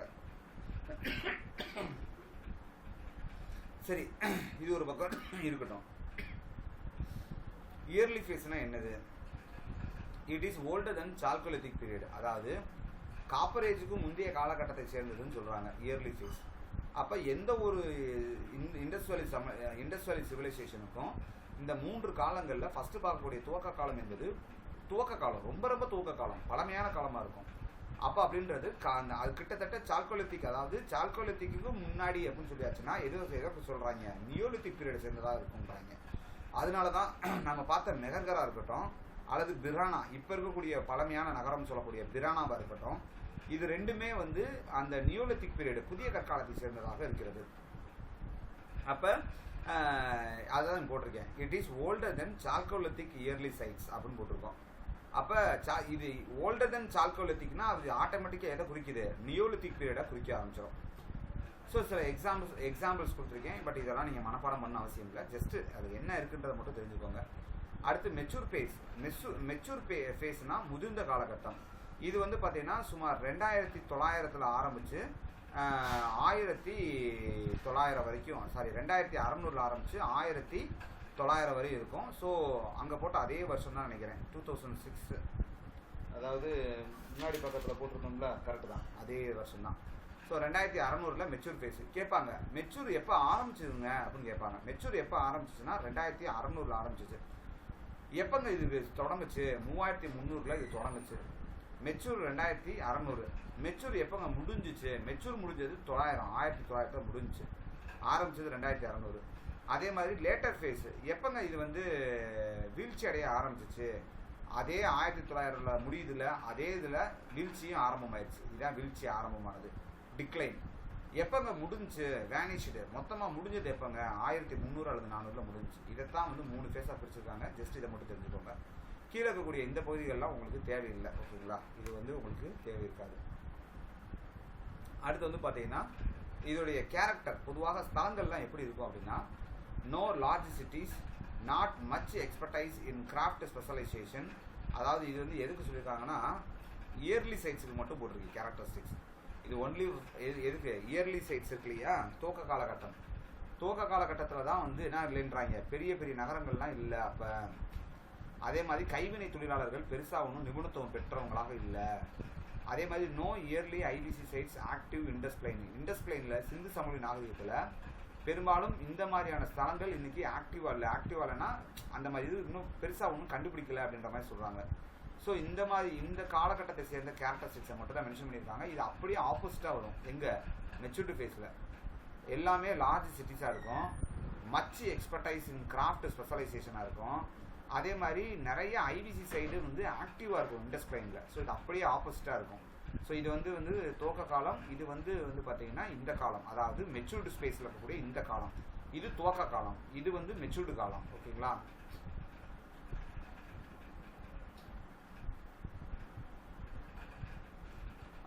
அடுத்து வந்து பார்த்தீங்கன்னா இதனுடைய துவக்க காலம், அதாவது ஆரிஜினை பற்றி தியரி என்ன சொல்லுது, பெரும்பாலான தியரிகள், அதாவது கோட்பாடுகள், ஐவிசிக்கான துவக்க கால கோட்பாடுகள் ஆரிஜின் தியரின்னு சொல்லுவாங்க. த தியரி ஆஃப் ஆரிஜின், துவக்க கால கோட்பாடுகள் எப்படி வந்து ஐவிசி வந்து தோன்றுச்சு அப்படின்னு வந்து பார்த்தீங்கன்னா, அதை பற்றி பெருசாக ஒன்றும் அக்செப்டட் தியரி எதுவும் இல்லைன்னு சொல்கிறாங்க, ஒத்துக்கொள்ளப்பட்ட தியரிகள் எதுவும் கிடையாதுன்னு சொல்கிறாங்க. பெரும்பாலும் இவங்க உள்நாட்டுகளுக்குள்ள வில்லேஜ் கல்ச்சர்லேருந்து தோன்றுனா உள்நாட்டு பழங்குடியினராக தான் இருப்பாங்க அப்படின்ற மாதிரி சொல்லி முடிக்கிறாங்க. அதே மாதிரி ராகிகர்கியை பற்றி பேசும்போது லார்ஜஸ்ட் ஐவிசி சைட்டுன்னு ராகிகர்கி பார்த்தோம் இல்லையா, எங்கே பார்த்தோம், ஹரியானாவில் இருக்கு இல்லையா. அதில் வந்து பார்த்தீங்கன்னா டிஎன்ஏ ஸ்டடி, ஸ்கெலிட்டனுடைய டிஎன்ஏ ஸ்டடி பண்ணப்பட்ட ஒரு ஒரு அற்புதமான நிகழ்வு அங்கே நடந்தது. அதாவது என்னென்னா, ஒரு எலும்புக்கூடுக்கு டிஎன்ஏ ஸ்டடி பண்ணியிருக்கோம். அதனால தான் அங்கேயே நான் சொன்னேன், ஃபஸ்ட்டு மரபியல் பரிசோதனை நடத்தப்பட்ட ஒரு ஸ்தலம் அப்படின்னா எது, ராகிகர்கின்னு அங்கேயே நான் சொன்னேன். ஸோ அதை தான் இங்கேயும் மென்ஷன் பண்ணியிருக்காங்க, என்னது, DNA study of skeleton. Questions எப்படி கேட்கலாம்னா, டிஎன்ஏ ஸ்டடி ஆஃப் ஸ்கெலிட்டன் பண்ணப்பட்ட ஸ்தலம் எதுன்னு கேட்பாங்க. அதாவது மரபியல் பரிசோதனை அல்லது டிஎன்ஏ மரபியல் பரிசோதனை எலும்புக்கூட்டுக்கு பண்ணியிருக்காங்களே, அது எந்த ஸ்தலம்னு கேட்பாங்க, ராகிகர்கி அப்படின்ற மாதிரி இருக்கும், ஓகேவா. Right. It shows that people of IVC had an independent origin. It shows that the people of IVC had independent origin. The previous theory had predicted Harappan originated from the steppe pastoral or Iranian farmer. என்ன சொல்றாங்கன்னா, அதாவது இந்த DNA study skeleton கண்டுபிடிச்சதுக்கு அப்புறம் என்னன்னா, இவங்க வந்து தனியாகவே தோன்றியிருப்பாங்க, இவங்க யாருடைய ஆரிஜின் இல்லை, இவங்களுக்குன்ற தனி ஆரிஜின் இருக்க வாய்ப்பு இருக்கு அப்படின்ற மாதிரி சொல்ல வருது. இது இந்த மரபியல் பரிசோதனை. இந்த மரபியல் பரிசோதனை பண்ணுவதற்கு முன்பாக என்ன நிலவரம் இருந்துச்சு அப்படின்னு கேட்டால், இவங்க வந்து ஐரோப்பாவின் புல்வெளி, ஸ்டெப்பி புல்வெளி தரையிலிருந்து வந்தவங்க, அதாவது ஸ்டெப்பி பள்ளத்தாக்குன்னு சொல்லுவாங்க, ஐரோப்பிய ஸ்டெப்பி பள்ளத்தாக்கிலிருந்து வந்தவங்க. அப்படி இல்லைன்னா ஈரானிய தேசத்துலேருந்து வந்தவங்க அப்படின்ற கருத்து தான் இருந்துச்சு அப்படின்னு சொல்ல வராங்க. அவ்வளோதான். அடுத்து டவுன் பிளானிங். ஐவிசியை பொறுத்த வரைக்கும் டவுன் வந்து எப்படி சார் இருக்கும் அப்படின்னு கேட்டிங்கன்னா, டவுன் வந்து ரொம்ப நேர்த்தியாக ஒழுங்கான கட்டமைப்புடன் கட்டப்பட்டிருக்கும். ஸ்ட்ரீட்ஸ் எல்லாமே கரெக்டாக எல்லாமே வந்து நேர்த்தியாக இருக்கும். இதை வந்து நீங்கள் வந்து ஸ்ட்ரீட்டை வந்து ரெண்டாக பிரிக்கலாம்ப்பா. ஒன்று வெஸ்ட்டு, இன்னொன்று வந்து பார்த்தீங்கன்னா ஈஸ்ட்டு. இதில் வெஸ்ட்டு வந்து பார்த்தீங்கன்னா எப்பயுமே வந்து பார்த்தீங்கன்னா அப்பர் போர்ஷன் சொல்லுவாங்க. வெஸ்ட்டு வந்து எப்படி இருக்கும்? அப்பர் போர்ஷன் கொஞ்சம் நல்லா மேடான பகுதியாக இருக்கும்ப்பா. இது வந்து ஒரு முக்கியமான கொஸ்டின் ஏரியா. மேடான பகுதி வெஸ்டா ஈஸ்டான்னு கேட்பாங்க. வெஸ்ட்னா என்னது? மேற்கு. ஸோ இதோடைய அப்பர் போர்ஷன் வந்து பார்த்தீங்கன்னா மேற்கு பகுதி வந்து பார்த்தீங்கன்னா எப்படி இருக்கும் அப்படின்னா உயரமாக இருக்கும். இதனுடைய தாழ்வான பகுதி கிழக்கு வந்து பார்த்தீங்கன்னா ரொம்ப தாழ்வாக இருக்கும். ஸோ தாழ்வான பகுதியில் சாதாரண மக்கள் எல்லாரும் வாழ்ந்துருப்பாங்க. உயர்வான பகுதியில் இந்த பாருங்க public building, market area, house of rulers and work shops, அதாவது முக்கியமான ஏரியாக்கள் மற்றும் ஆட்சியாளர்கள் மற்றும் முக்கியமான நிர்வாகஸ்தர்கள், அதாவது ரிச் பர்சன்ஸ், பணக்காரவங்க, ஆட்சியாளர்கள், பப்ளிக் பில்டிங், பொது கட்டிடங்கள், மார்க்கெட்டு, ஒர்க் ஷாப்பு எல்லாமே இந்த பக்கம் வெஸ்ட்டில் வந்துடும். ஈஸ்ட்டில் தான் வந்து என்ன இருக்கும்? இந்த சாதாரண மக்களுடைய குடியேற்றங்கள் ஃபுல்லாக ஈஸ்ட்டில் இருக்கும். ஓகேங்களா? அதே மாதிரி கட்டடங்கள் எல்லாமே கிரிட்டு ஷேப்னு சொல்லுவாங்க. கட்டடம் வந்து கிரிட்டு ஷேப்னு என்னென்னா சதுர வடிவம்னு சொல்லுவாங்க. அதாவது கிட்டத்தட்ட வந்து கிரிட்டு ஷேப்னா கனச்சதுரம் மாதிரி, கிட்டத்தட்ட கியூப் மாதிரி இருக்குப்பா. ஓகேங்களா? கனச்சதுர ஷேப்பில் கனச்சதுர வடிவத்தில் இது காணப்படும். ஓகேவா? ஸோ கனச்சதுர வடிவத்தில் இது காணப்படும். Public building, market area and house of rulers. ஓகேங்களா? அதே மாதிரி வந்து பார்த்தீங்கன்னா நிறைய ட்ரைனேஜு, ஒழுங்கான கழிவுநீர் சாக்கடை வசதிகள் எல்லாமே ப்ராப்பராக இருக்கும். ஓகேவா? ஸோ இதை டீட்டெயிலாக நம்ம உள்ளேயும் பார்க்கலாம். அதே மாதிரி பார்த்தீங்கன்னா இதோடைய வால் வந்து ஃபோர்ட்டிஃபைடு வால்னு சொல்லுவாங்க. ஃபோர்ட்டிஃபைடு வால்னா நல்ல திடமான கட்டமைப்புடன் கொண்ட ஒரு நகரம் அப்படின்றத நம்ம இங்கே பார்க்க முடியும். ஒரு திடமான வலிமையான கோட்டைச்சுவர்ப்பா. எது இங்கே இருக்கக்கூடிய கோட்டைச்சுவர்லாம் வலிமையாக தான் இருக்குது பெரும்பாலும்.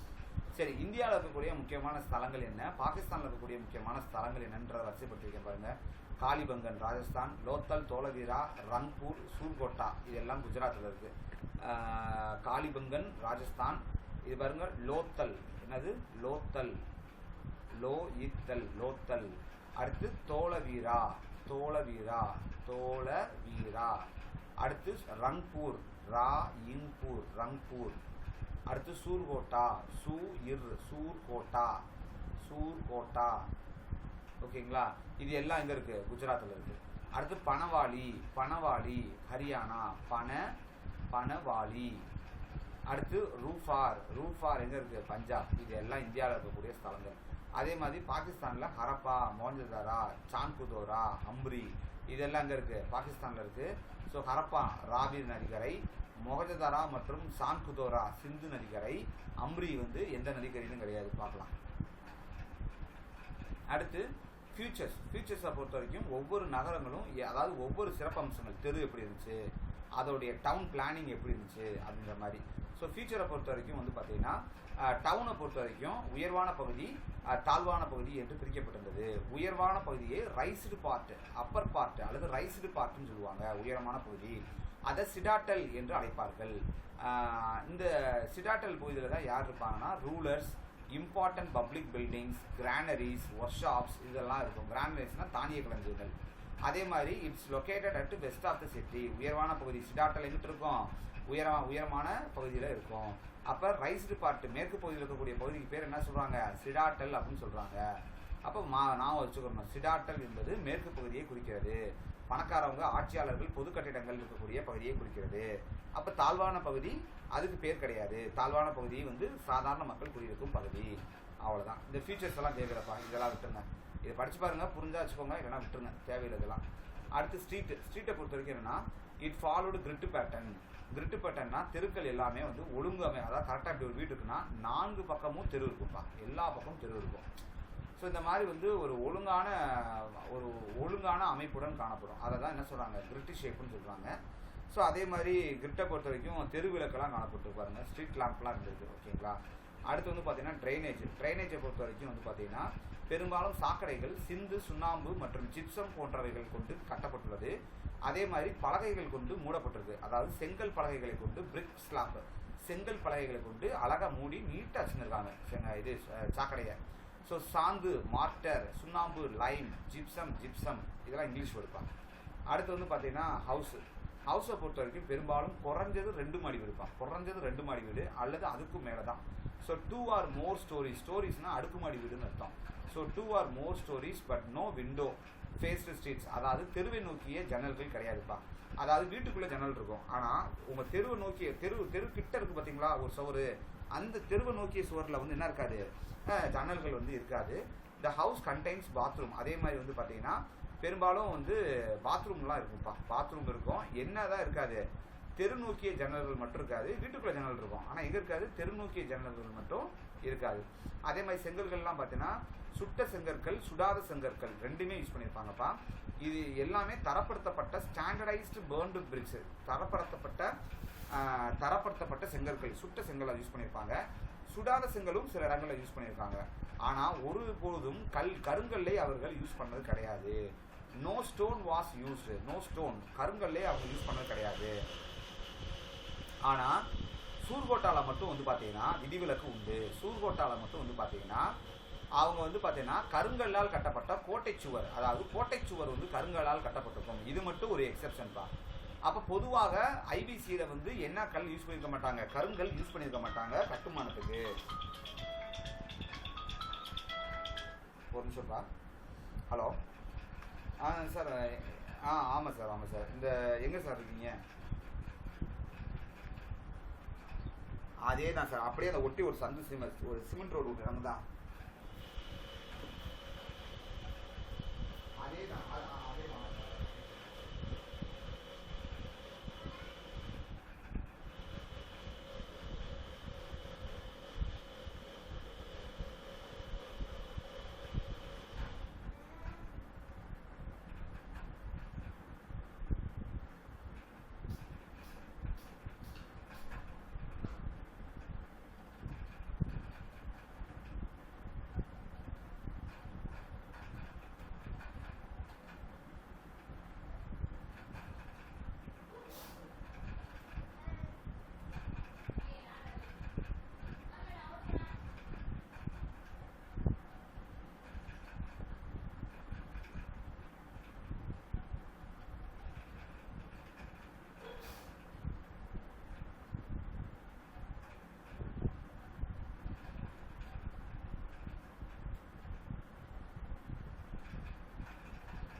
ஜஸ்ட் மினிட்ப்பா. வந்துட்டேன்.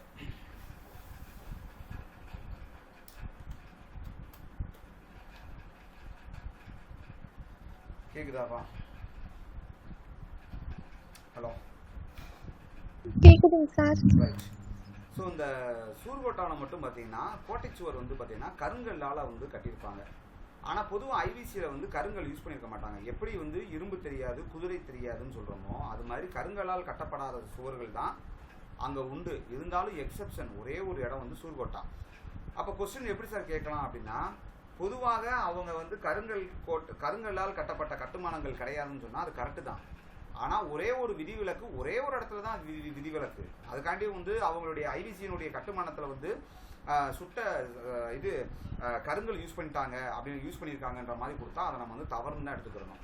அப்போ ஒரு இடத்துல கட்டிட்டாங்கன்றதுக்காண்டி அவங்களுடைய கட்டுமானத்தினுடைய சிறப்பு அம்சமாக கருங்கல் வந்துடாது. நீங்கள் அதை கொஞ்சம் புரிஞ்சுக்கிறணும். எப்பயுமே படிக்கும்போது இந்த மாதிரியான விஷயங்களையும் உள்வாங்கி நம்ம படித்து வச்சுக்கிறணும். ஒரு இடத்துல விதிவிலக்கு இருக்குன்னா அந்த விதிவிலக்கை எப்படி அணுகிறது, கொஸ்டின்ஸ் கேட்டாங்கன்னா அதை நம்ம எப்படி வந்து நம்ம புரிஞ்சுக்கிறது அப்படின்றத நம்ம பார்த்துக்கிறணும். ஓகேங்களா? அடுத்து வந்து பார்த்தீங்கன்னா so standardised burnt bricks of ratio 1:2:4. இது வந்து என்னென்னா இது அவ்வளோ முக்கியம் இல்லை. இது என்ன சொல்கிறாங்கன்னா செங்கல்லாம் எப்படி யூஸ் பண்ணுறாங்கன்னா 1:2:4ன்ற சைஸை யூஸ் பண்ணியிருக்காங்க. எப்படின்னு கேட்டால் ஒரு செங்கல் இப்போ இந்த வடிவத்தில் இருக்குன்னு வச்சுக்கோங்களேன், அடுத்த செங்கல் இதை விட டபுள் மடங்காக இருக்கும், அடுத்த செங்கல் இதை விட டபுள் மடங்காக இருக்கும். ஸோ இந்த மாதிரி சைஸ் வந்து பார்த்தீங்கன்னா 1:2:4 அடுத்து வந்து 8:16 இந்த மாதிரி வந்து மேபி யூஸ் பண்ணியிருப்பாங்க. ஓகேங்களா. அடுத்து வந்து பார்த்தீங்கன்னா இதோடைய டிவிஷன்ஸ், த டிவிஷன்ஸ் இன் சொசைட்டியில் வந்து எப்படி வந்து சமூகம் வந்து பிரிக்கப்பட்டிருந்துச்சுன்னா, பணக்காரவங்க, அதாவது ரூல்டு ஆட்சியாளர்கள், அடுத்து பணக்காரவங்க ரிச் மெர்ச்சன்ட்ஸ், அதாவது பணக்கார வணிகர்கள், மூணாவது ஏழை மக்கள், இந்த மாதிரி மூணாக பிரிச்சிருக்காங்க. பட் இது அவ்வளோ முக்கியம் இல்லை, நம்ம அடுத்தது போயிடலாம். அடுத்து கிளாத்துன்னு போகும்போது பெரும்பாலும் ஜென்ரலி பொதுவாக பருத்தி மற்றும் கம்பளி அண்ட் ஆல்சோ சில்க்கும் வச்சு வியர் பண்ணியிருப்பாங்க, பட்டு. ஆனால் வந்து பெரும்பாலும் அப்படின்றது கம்பளி மற்றும் பருத்தி தான். இது ரேர் பீஸ், ரேராக வந்து சில்க்கு. ஓகேங்களா. சில்க்கு அல்லது அந்த டிரான்ஸ்பரண்ட்டாக போடுவாங்களே சில ட்ரெஸ் எல்லாம், அது என்னது மெல்லிய ஆடைகளையும் அவங்க வந்து என்ன பண்ணுவாங்க, யூஸ் பண்ணுவாங்க. ஓகேங்களா. மெல்லிய ஆடையும் அவங்க யூஸ் பண்ணுவாங்க. ஸோ இதுலேருந்து என்ன தெரியுதுன்னா, ஐபிசி மக்கள் காலத்தில் வீவிங், அதாவது வீவிங்னா என்னென்னா நெசவு வந்து இருந்திருக்கு அப்படின்றது நம்மளுக்கு தெரிய வருது. ஏன்னா அவங்க பருத்தி, ஊல், கம்பளியோடைய ட்ரெஸ்லாம் போட்டிருக்காங்க இல்லையா, அதை வச்சு. ஸோ இந்த மாதிரி ஒன்று படிக்கும்போது அதுக்கு அட்வான்ஸ்மெண்ட்டை படிங்க. அட்வான்ஸ்மெண்ட்டை படிச்சிங்கன்னா உங்களுக்கு என்ன தெரியுது, ஓ பருத்தியும் கம்பளியும் இருந்துச்சுன்னா அப்போ அவங்க நெசவுலாம் பண்ணியிருப்பாங்க. அப்போ இதை வச்சு தான் கொஸ்டின் கேட்பான். சரியா. அடுத்து ஃபுட்டு.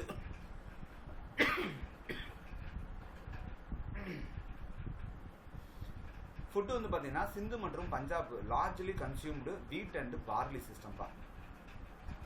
சிந்து மற்றும் பஞ்சாப் மக்கள் வந்து பெரும்பாலும் கோதுமை மற்றும் பார்லியை அதிகமாக சாப்பிட்ருக்காங்க. குறிப்பாக வந்து ரங்பூர் மற்றும் சூர்கோட்டா வந்து என்ன பண்ணியிருக்காங்கன்னா ரைஸ் மற்றும் தானியங்கள். அப்போ ரங்பூர் மற்றும் சூர்கோட்டாவில் அரிசி மற்றும் தானியங்கள். சிந்து மற்றும் பஞ்சாபில் கோதுமை மற்றும் பார்லி. சிந்து பஞ்சாப் எங்கே இருக்குது, பாகிஸ்தான்லாம் முஸ்லீம் கடைங்க, அவங்க என்ன சாப்பிடுவாங்க, கோதுமை தானே சாப்பிடுவாங்க அப்படி வச்சுக்கோங்க. ரங்பூர் சூர்கோட்டா கொஞ்சம் நம்ம இந்தியா குஜராத் சைடில் இருக்குது. ஸோ அதனால் ரங்பூர் சூர்கோட்டா வந்து என்னது, நம்ம ஆளுங்க ரைஸு மில்லட்டு இப்படி நான் வச்சுக்கோங்க, ஈஸியாக நான் வச்சுக்கலாம்.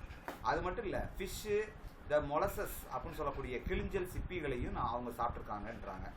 அடுத்து வந்து பார்த்தீங்கன்னா கோட்டா, பட்லி போன்ற இடங்களில் பால் பொருட்களும் கண்டுபிடிச்சிருக்காங்க. ஸோ பால் பொருட்களும் அவங்க யூஸ் பண்ணியிருக்காங்க. எங்கே, கோட்டா மற்றும் பட்லி. இது எங்கே இருக்குன்னா குஜராத்தில் இருக்குது. இந்த கோட்டாடா, பட்லி போன்ற இடங்கள். பட் இதெல்லாம் இந்த இடங்கள்லாம் இது வரைக்கும் அவ்வளோவா கேட்டதில்லப்பா இந்த இதெல்லாம். பட் இதை நம்ம வந்து பார்த்துக்கலாம். ஓகேங்களா. ஏன்னா இது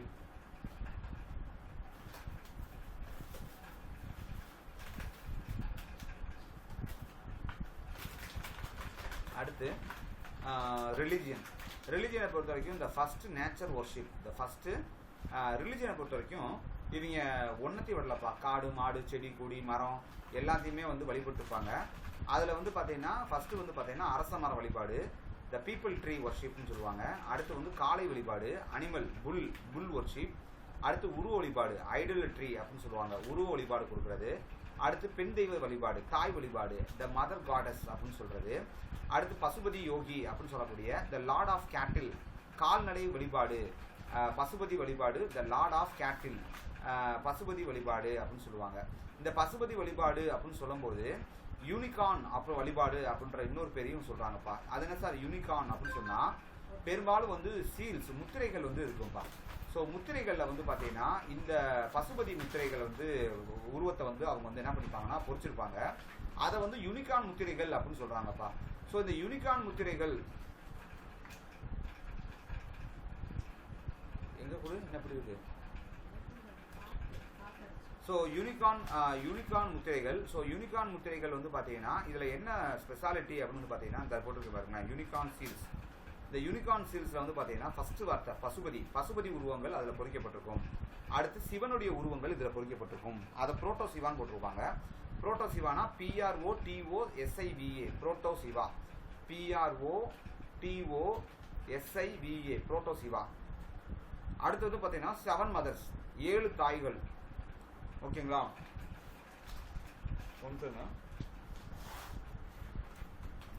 அடுத்து வந்து பார்த்தீங்கன்னா இந்த இதில் முத்திரையில் வந்து பார்த்தீங்கன்னா முத்திரையில் லெஃப்ட் சைடில் சில உருவங்களும் ரைட் சைடில் சில உருவங்களும் காணப்படும். லெஃப்ட் சைடில் யானை மற்றும் புலி, அதாவது எலிஃபண்ட் அண்டு டைகர் லெஃப்ட் சைடில். ரைட் சைடில் வந்து பார்த்தீங்கன்னா ரைனோசர்ஸ்னா நீர் யானை அல்லது ஒற்றை கொம்பு காண்டாமிருகம் எப்படினாலும் சொல்லலாம். ஒற்றை கொம்பு காண்டாமிருகம் அல்லது நீர் யானை, ரைனோசர்ஸ், யாரும் கூப்பிட்ற மாதிரி இருக்குது, அண்டு பஃபலோ. ஸோ பஃபலோ மற்றும் ரைனோசர்ஸ் ஒற்றை கொம்பு காண்டாமிருகம் மற்றும் பஃபலோ என்னது நீர் யானை. ஸோ இந்த சைடில் வந்து ரைட் சைடில் அது இருக்கும். இது வந்து பார்த்தீங்கன்னா ஈட்டி வந்து எலிஃபண்ட் டைகர் வந்து லெஃப்ட் சைடில் இருக்கும். ஓகேங்களா. மொத்தம் வந்து பார்த்தீங்கன்னா பசுபதி,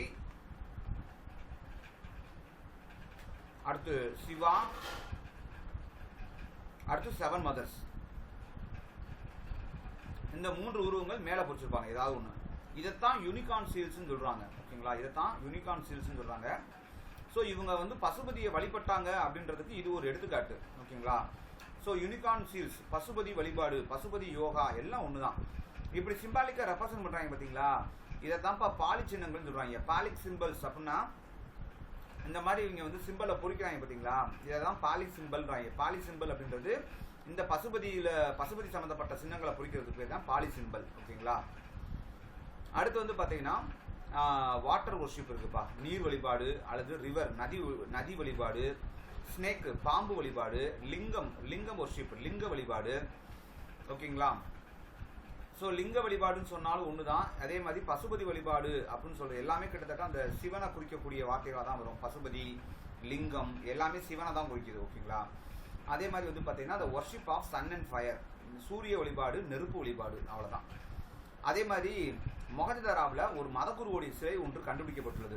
இதெல்லாம் வந்து அவங்க மத வழிபாட்டில் இருந்தாங்கன்றதுக்கான ஒரு எவிடன்ஸாக இருக்குது. So very very important question area ரிலிஜியனை பொறுத்த வரைக்கும். The secular society as no temple சொல்கிறாங்க. சரி, இவ்வளோ வழிபாடு இருந்திருக்குல்ல, ஆனால் இங்கே கோயில் இருந்துச்சா சார்னு கேட்டால் கோயில் கிடையாது. அதுதான் இதோட சிறப்பு. ஸோ இங்கேயும் சரி, பின்னாடி வரக்கூடிய வேத காலத்துலேயும் சரி, 2 இடத்துலையுமே என்ன கிடையாது, கோயில்கள் என்பது கிடையாது. Secular society. அது என்ன சார் செக்குலர் சொசைட்டி? சமய சார்பற்ற சமூகம். 2 இடத்துலையுமே அந்த இவ்வளவு வழிபாடு வந்து வழிபட்டு இருக்காங்க. பீப்புள் ட்ரீ, அரசமர வழிபாடு, அனிமல் புல் வழிபாடு, காளை வழிபாடு, உருவ வழிபாடு கொடுத்துருக்காங்க. தாய் வழிபாடு த மதர் காடஸ் கொடுத்துருக்காங்க. பசுபதி யோகின்னு சொல்லக்கூடிய அந்த யூனிகார்ன் சீல் முத்திரைகளில் கொண்டு பாலி சிம்பிள்ஸாக வந்து இந்த சிவனு, பசுபதி, 7 தாய்கள், 7 மதர்ஸு, லெஃப்ட் சைடில் கீழே வந்து எலிஃபண்ட் டைகர், ரைட் சைடில் ரைனோசர்ஸ் பஃபலோலாம் போட்டு இந்த மாதிரி விஷயங்கள்லாம் பண்ணியிருக்காங்க. நீர் வழிபாடு, நதி வழிபாடு, பாம்பு வழிபாடு, லிங்க வழிபாடு, சூரிய வழிபாடு, நெருப்பு வழிபாடு, இவ்வளோ வழிபாடு இருக்குது. ஆனால் என்ன கிடையாது, அங்கே கோயில்கள் என்பது கிடையாது. Because that is a secular society. There is no temple. எங்கே ரிலிஜியன் கிடையாது. அங்கே சாரி, கோயில் கிடையாது. ரிலிஜியன் இருக்குது, ஆனால் என்ன இல்லை, கோயில் கிடையாது. அடுத்து பாருங்கள் ஸ்கிரிப்ட். அவங்களுடைய எழுத்துமுறை எப்படி இருந்துச்சு? அவங்களுடைய எழுத்துமுறை சித்திரை எழுத்துமுறை அப்படின்னு சொல்கிறாங்க. இங்கிலீஷில் பிக்டோகிராஃபிக் அண்டு லோகோ அப்படின்னு சொல்கிறாங்க. லோகோகிராஃபிக். ஸோ பிக்டோகிராஃபிக் அப்படின்றது சித்திரை எழுத்துமுறை ஒன்றும் கிடையாதுப்பா. ஸோ வந்து ரைட்டில் ஆரம்பித்து லெஃப்ட்டு போய் திருப்பி லெஃப்ட்லேருந்து ரைட்டு வந்து திருப்பி வந்து ரைட்லேருந்து லெஃப்ட் போகும். இதுதான் வந்து பிக்டோகிராஃபி சித்திரை எழுத்துமுறை.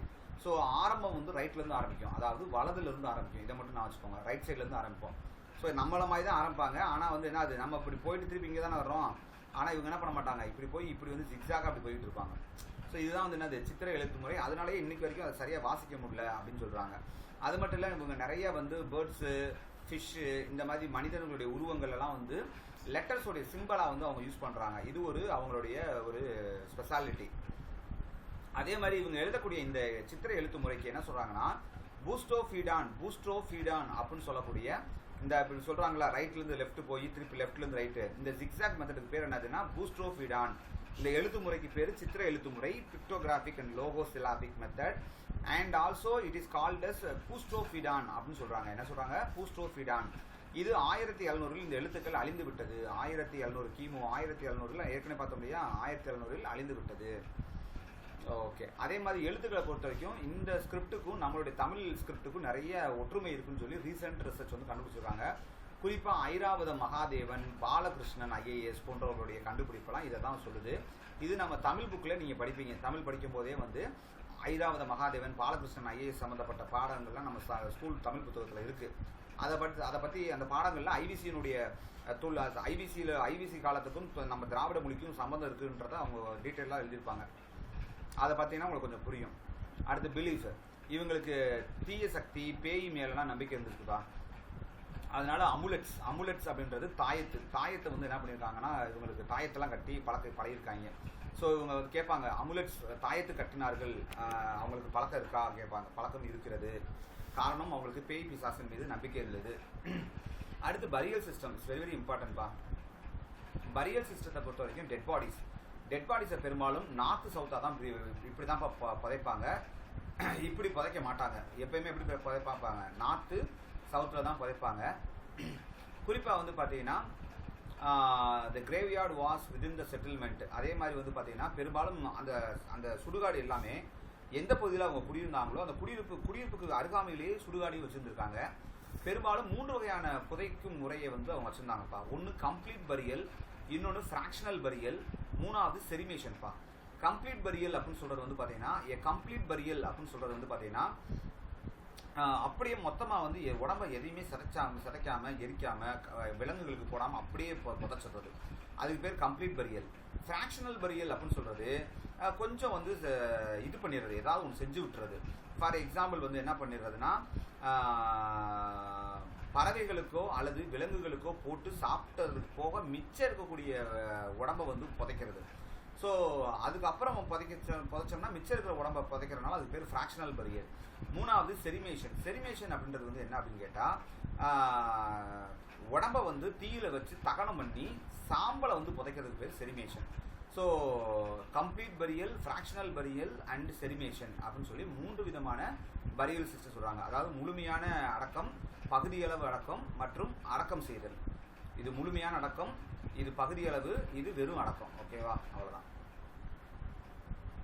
அப்புறம் அக்ரிகல்ச்சர், இவங்களுடைய காலத்தில் அக்ரிகல்ச்சர் எப்படி இருந்துச்சு அப்படின்னா இரட்டை பயிரிடுதல் முறை, டபுள் கிராப்பிங் சிஸ்டத்தை வந்து இவங்க வந்து வச்சுருந்துருக்காங்க. இவங்களுடைய காலத்தில் டபுள் கிராப்பிங் சிஸ்டம்னா ஒரே நேரத்தில் 2 விதமான பயிரிடுறது பேர் என்னது, டபுள் கிராப்பிங் சிஸ்டம்.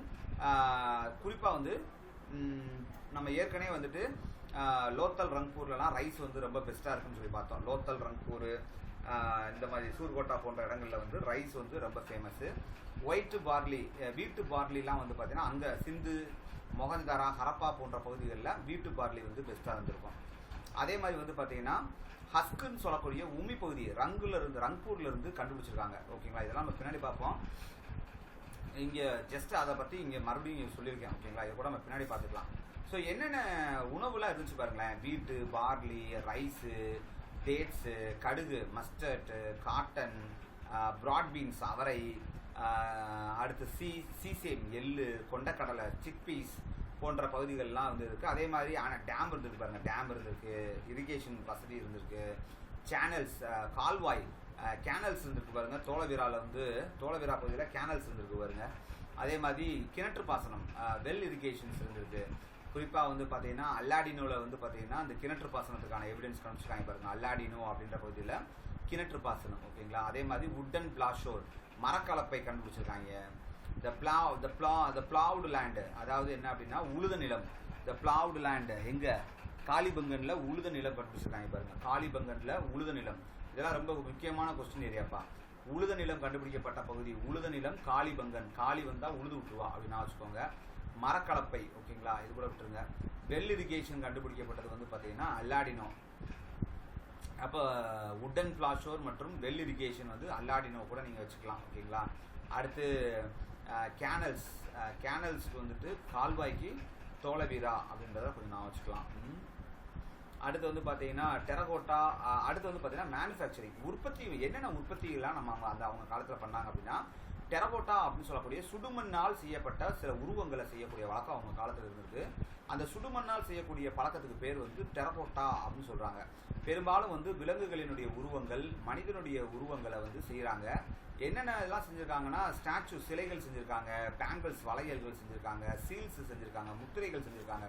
இந்த மாதிரி சிலை, முத்திரைகள், பேங்கிள்ஸ், வளையல்கள் போன்றது செஞ்சுருக்காங்க. The art of beads making அப்படின்னு சொல்லக்கூடியது, அதாவது பீட் மேக்கிங்னா மணிக்கற்களால் செய்யக்கூடிய இடம். மணிக்கற்களை வச்சு மணிக்கற்கள் உற்பத்தி கடைகள். அந்த மணிக்கற்கள் உற்பத்தி செய்யக்கூடிய கடைகளில் வந்து பார்த்தீங்கன்னா சான்குதோரா மற்றும் லோத்தலில் நல்லாவே இருந்திருக்கு. The art of bead making எங்கே இருந்திருக்கு? சான்புதோரா மற்றும் லோத்தலில் இது நல்லா இருந்திருக்கு. அதே மாதிரி வந்து பார்த்தீங்கன்னா குறிப்பாக வந்து பீட் மேக்கிங் மணிக்கற்கள் சொல்லும்போது குறிப்பாக வந்து jewellery shop gold and silver எங்கே இருந்திருக்குன்னா அல்லாடினோவில் இருந்திருக்கு. a lot of necklace made and semi precious stones. இங்கே வந்து பார்த்தீங்கன்னா அல்லாடினோவில் நிறைய நெக்லஸ் தங்கம் மற்றும் வெள்ளினால் செய்யப்பட்ட செமி ப்ரீசியஸ் ஸ்டோன்ஸ், அதாவது பகுதி மதிப்பு மிக்க கற்களால் செய்யப்பட்ட ஜுவல்லரி ஷாப் அல்லாடினோவில் இருந்திருக்கு. ஓகேங்களா? அடுத்து டிடென்ட் யூஸ் அயன். ஆனால் அவங்க என்ன யூஸ் பண்ணல? இரும்பு அவங்களுக்கு தெரியாது, அதனால் அயன் அவங்க யூஸ் பண்ணல. மற்றபடி காப்பர், ப்ரோன்ஸு, சில்வர் போன்றவைகளை அவங்க யூஸ் பண்ணியிருக்காங்க. அடுத்து வந்து பார்த்தீங்கன்னா இது ரொம்ப ரொம்ப முக்கியமான கொஸ்டின் ஏரியா. திருப்பி இதுலேருந்து கேட்கறதுக்கு அதிகமான வாய்ப்பு இருக்குப்பா. இது என்ன அப்படின்னு வந்து பார்த்தீங்கன்னா காஞ்ச், அதாவது எந்தெந்த பொருள்கள் எங்கெங்கே ஸ்பெஷலிஸ்ட் அப்படின்றத பாருங்களேன். காஞ்ச்னா சங்கு. சங்கு வந்து பார்த்தீங்கன்னா நாகேஸ்வரில் ரொம்ப ஸ்பெஷலு. சங்கு நாகேஸ்வருக்கு சங்கு ஊற்றிட்டாங்க. அவன் வந்து ரொம்ப ஒல்லியாக இருக்கான், அதனால் சங்கு ஊற்றிட்டாங்க வச்சுக்கோங்க. நாகேஸ்வர் வந்து பார்த்தீங்கன்னா குஜராத். ஓகேங்களா? குஜராத்தில் தான் நாகேஸ்வர் இருக்குது. அதே மாதிரி வந்து பார்த்தீங்கன்னா பாகிஸ்தானில் பாலக்கோட்டு.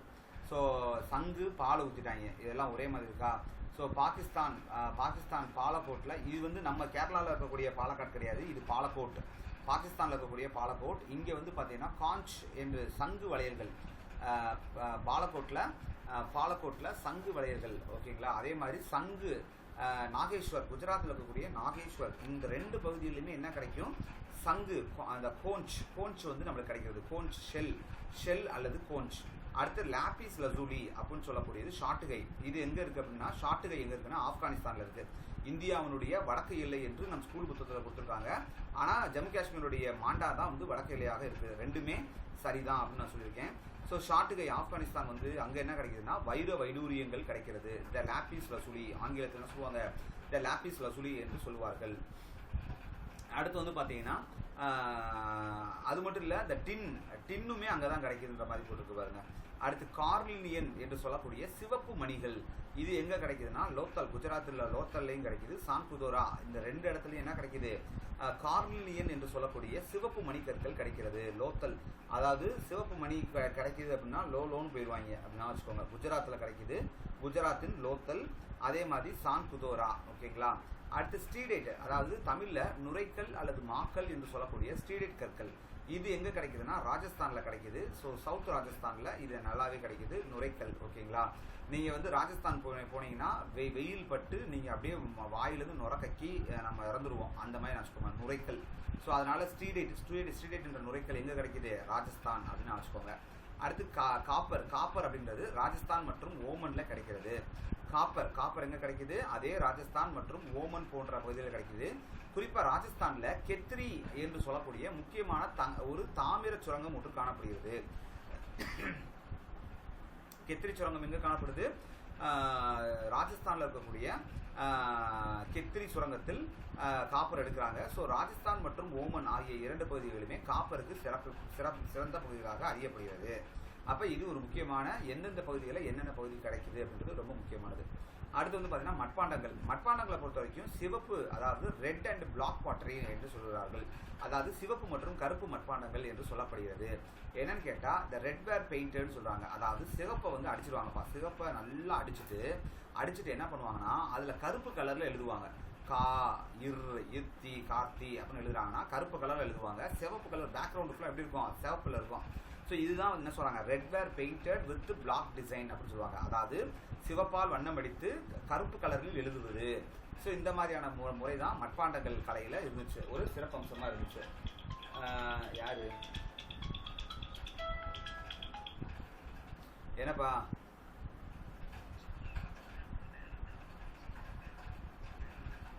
ஒரு சின்ன கோயில் மாதிரி இருக்கு பாருங்க, அந்த கோயிலுக்கு ரைட் சைடில் போங்களேன். குட்டி தெரு, நேர போவேனா?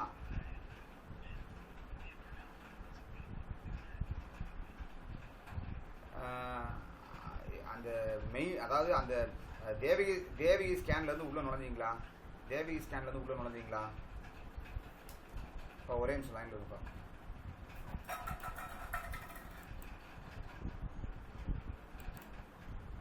ஓகேப்பா, கன்னி பண்ணுவோம். ஸோ வர்த்தகம், ட்ரேடை பொறுத்த வரைக்கும் கேட்குதாப்பா? ஹலோ, கேக்குதுங்க சார். ரைட்டுமா, ஓகே ரைட். ஸோ வர்த்தகத்தை பொறுத்த வரைக்கும் வந்து பார்த்தீங்கன்னா ரெட்வேர் பெயிண்டட் வித் வர்த்தகத்தை பொறுத்த வரைக்கும் வந்து பார்த்தீங்கன்னா இந்த ஹரப்பா ட்ரேடு வித் மொசபட்டோமியா, அதாவது சுமேரியா என்று சொல்லக்கூடிய மொசபட்டோமியாவோட மத்திய ஆசியாவுடன் பெர்ஷியா என்று சொல்லக்கூடிய பாரசீகம், தமிழில் பாரசீகம் என்று சொல்லுவார்கள், இங்கிலீஷில் பெர்ஷியா என்று சொல்லுவார்கள். பெர்ஷியா, ஆப்கானிஸ்தான், மக்கான், ஓமனில் இருக்குது மக்கான், தில்முன், பக்ரைனில் இருக்கக்கூடிய தில்முன் போன்ற பகுதிகளோட இவங்க வணிகம் செஞ்சுருக்கிறாங்க. ஜஸ்ட் இது ஒரு ஒன் டைம் ரீடிங் மாதிரி வச்சுக்கோங்க. இவங்க பண்டமாற்று முறை என்று சொல்லக்கூடிய வாட்டர் சிஸ்டம், பண்டமாற்று முறையெல்லாம் இவங்க யூஸ் பண்ணியிருக்காங்க. இவங்களுடைய முக்கியமான எக்ஸ்போர்ட் பொருள் என்ன, முக்கியமான இறக்குமதி பொருள் என்ன அப்படின்றத கொஞ்சம் நான் வச்சுக்கலாம், கேட்கறதுக்கு வாய்ப்பு இருக்குது. இவங்களுடைய முக்கியமான எக்ஸ்போர்ட் பொருள் என்ன அப்படின்னு வந்து பார்த்தீங்கன்னா தேக்குப்பா, டீக்கு. ஸோ இது இந்த குஜராத்து, ஹிராபுரி இது கூட நான் வைக்கணும்னு அவசியம் இருக்காது. நீங்கள் ஜஸ்ட்டு எதெல்லாம் எக்ஸ்போர்ட், எதெல்லாம் ஏற்றுமதி பண்ணியிருக்காங்கன்னா தேக்கு நல்லா விளைஞ்சிருக்கும் போல் ஏற்றுமதி பண்ணியிருக்காங்க. அமேசனாய்ட் அப்படின்னு சொல்லக்கூடிய பொருளை ஏற்றுமதி பண்ணியிருக்காங்க, ஸ்லேட்டை ஏற்றுமதி பண்ணியிருக்காங்க, ஈயத்தை ஏற்றுமதி பண்ணியிருக்காங்க, தாமிரத்தை ஏற்றுமதி பண்ணியிருக்காங்க. அதே மாதிரி ராஜஸ்தானில் வந்து பார்த்தீங்கன்னா காப்பர், கெத்ரி மைன்லேருந்து என்ன இருக்கும் காப்பர், ஓகேங்களா. ஸோ இது வந்து அதுக்கு எக்ஸாம்பிள்ஸ் கொடுத்துருக்காங்க, ஓகேங்களா. ஸோ காப்பர், ஈயம், ஸ்லேட்டு, அமேசனாய்ட்டு, தேக்கு இதெல்லாம் எக்ஸ்போர்ட் பண்ணியிருக்காங்க. ஸோ எதெல்லாம் அவங்களுக்கு தேவைப்பட்டிருக்கு, எதெல்லாம் அவங்க இறக்குமதி பண்ணியிருக்காங்கன்னா ஜேடுன்னு சொல்லக்கூடிய சில மணிக்கற்களை இறக்குமதி பண்ணியிருக்காங்க மத்திய ஆசியாவிலிருந்து ஜேடு. அதே மாதிரி வந்து பார்த்தீங்கன்னா லாபிஸ் லசூலி, கோல்டு சில்வர் டின்னெல்லாம் வந்து என்ன பண்ணியிருக்காங்கன்னா இறக்குமதி பண்ணியிருக்காங்க. ஆப்கானிஸ்தான்லேருந்து இந்த லாபிஸ் லசூலி கோல்டெல்லாம் வந்து சில்வர்லாம் ஆப்கானிஸ்தான்லேருந்து இறக்குமதி பண்ணியிருக்காங்க. அதே மாதிரி டர்க்வைஸ் அப்படின்னு சொல்லக்கூடிய இந்த ட்ரக்கைஸ் அப்படின்னு சொல்லக்கூடிய நீல நிற கற்கள், இதை வந்து பார்த்தீங்கன்னா போரசன் என்ற பகுதியிலேருந்து இறக்குமதி பண்ணியிருக்காங்க. போரசன் பகுதியிலேருந்து நீல நிற கற்கள். ஜேடு வந்து பார்த்தீங்கன்னா central ஏஷியாவிலிருந்து. The gold was from Iran and Kolar mine. The gold was from Iran and Kolar mine. அதாவது ஈரான் மற்றும் கோலார் சுரங்கத்திலிருந்து கோல்டு, ஓகேங்களா. ஈரான் மற்றும் கோலார் எங்கே இருக்குது, கர்நாடகா. ஈரான்லேயும் கர்நாடகாவுடைய கோலார் மைன்லேருந்தையும் கோல்டு இறக்கியிருக்காங்க. அதே மாதிரி கோல்டு லாபிஸ் லசூலி அஃப்கோர்ஸ் அது எங்கேருந்து வந்திருக்கு, ஆப்கானிஸ்தான்லேருந்து வந்திருக்கு. அதே மாதிரி ஸ்டீடைட் என்பது ஈரான்லேருந்து வந்திருக்கு, ஓகேங்களா. ஸ்டீடைட்னா என்ன சொன்னேன் தமிழில், மாக்கல் அல்லது நுரைக்கல் இல்லையா, அது வந்து அங்கேருந்து வந்திருக்கு. கொஞ்சம் லைனில் இருப்பாங்க.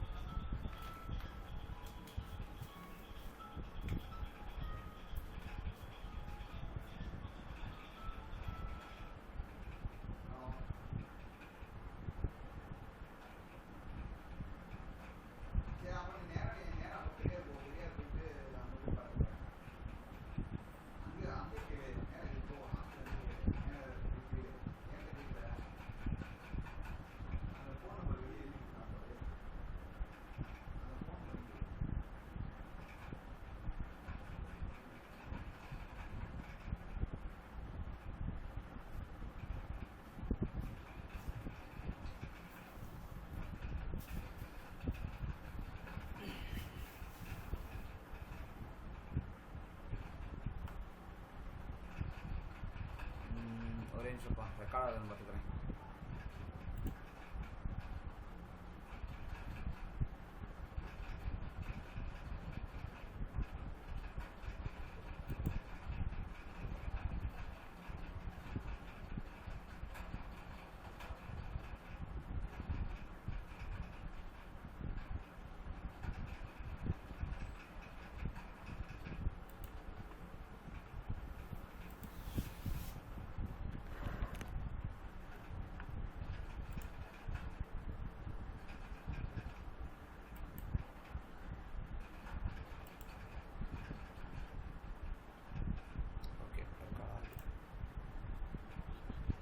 சார் நீங்க பேசுறது கேட்கலைங்க. ஓகே, இப்போ கேக்குதான்னு பாரு. இப்போ ஓகேவா? ஹலோ, கேக்குதுங்க சார்.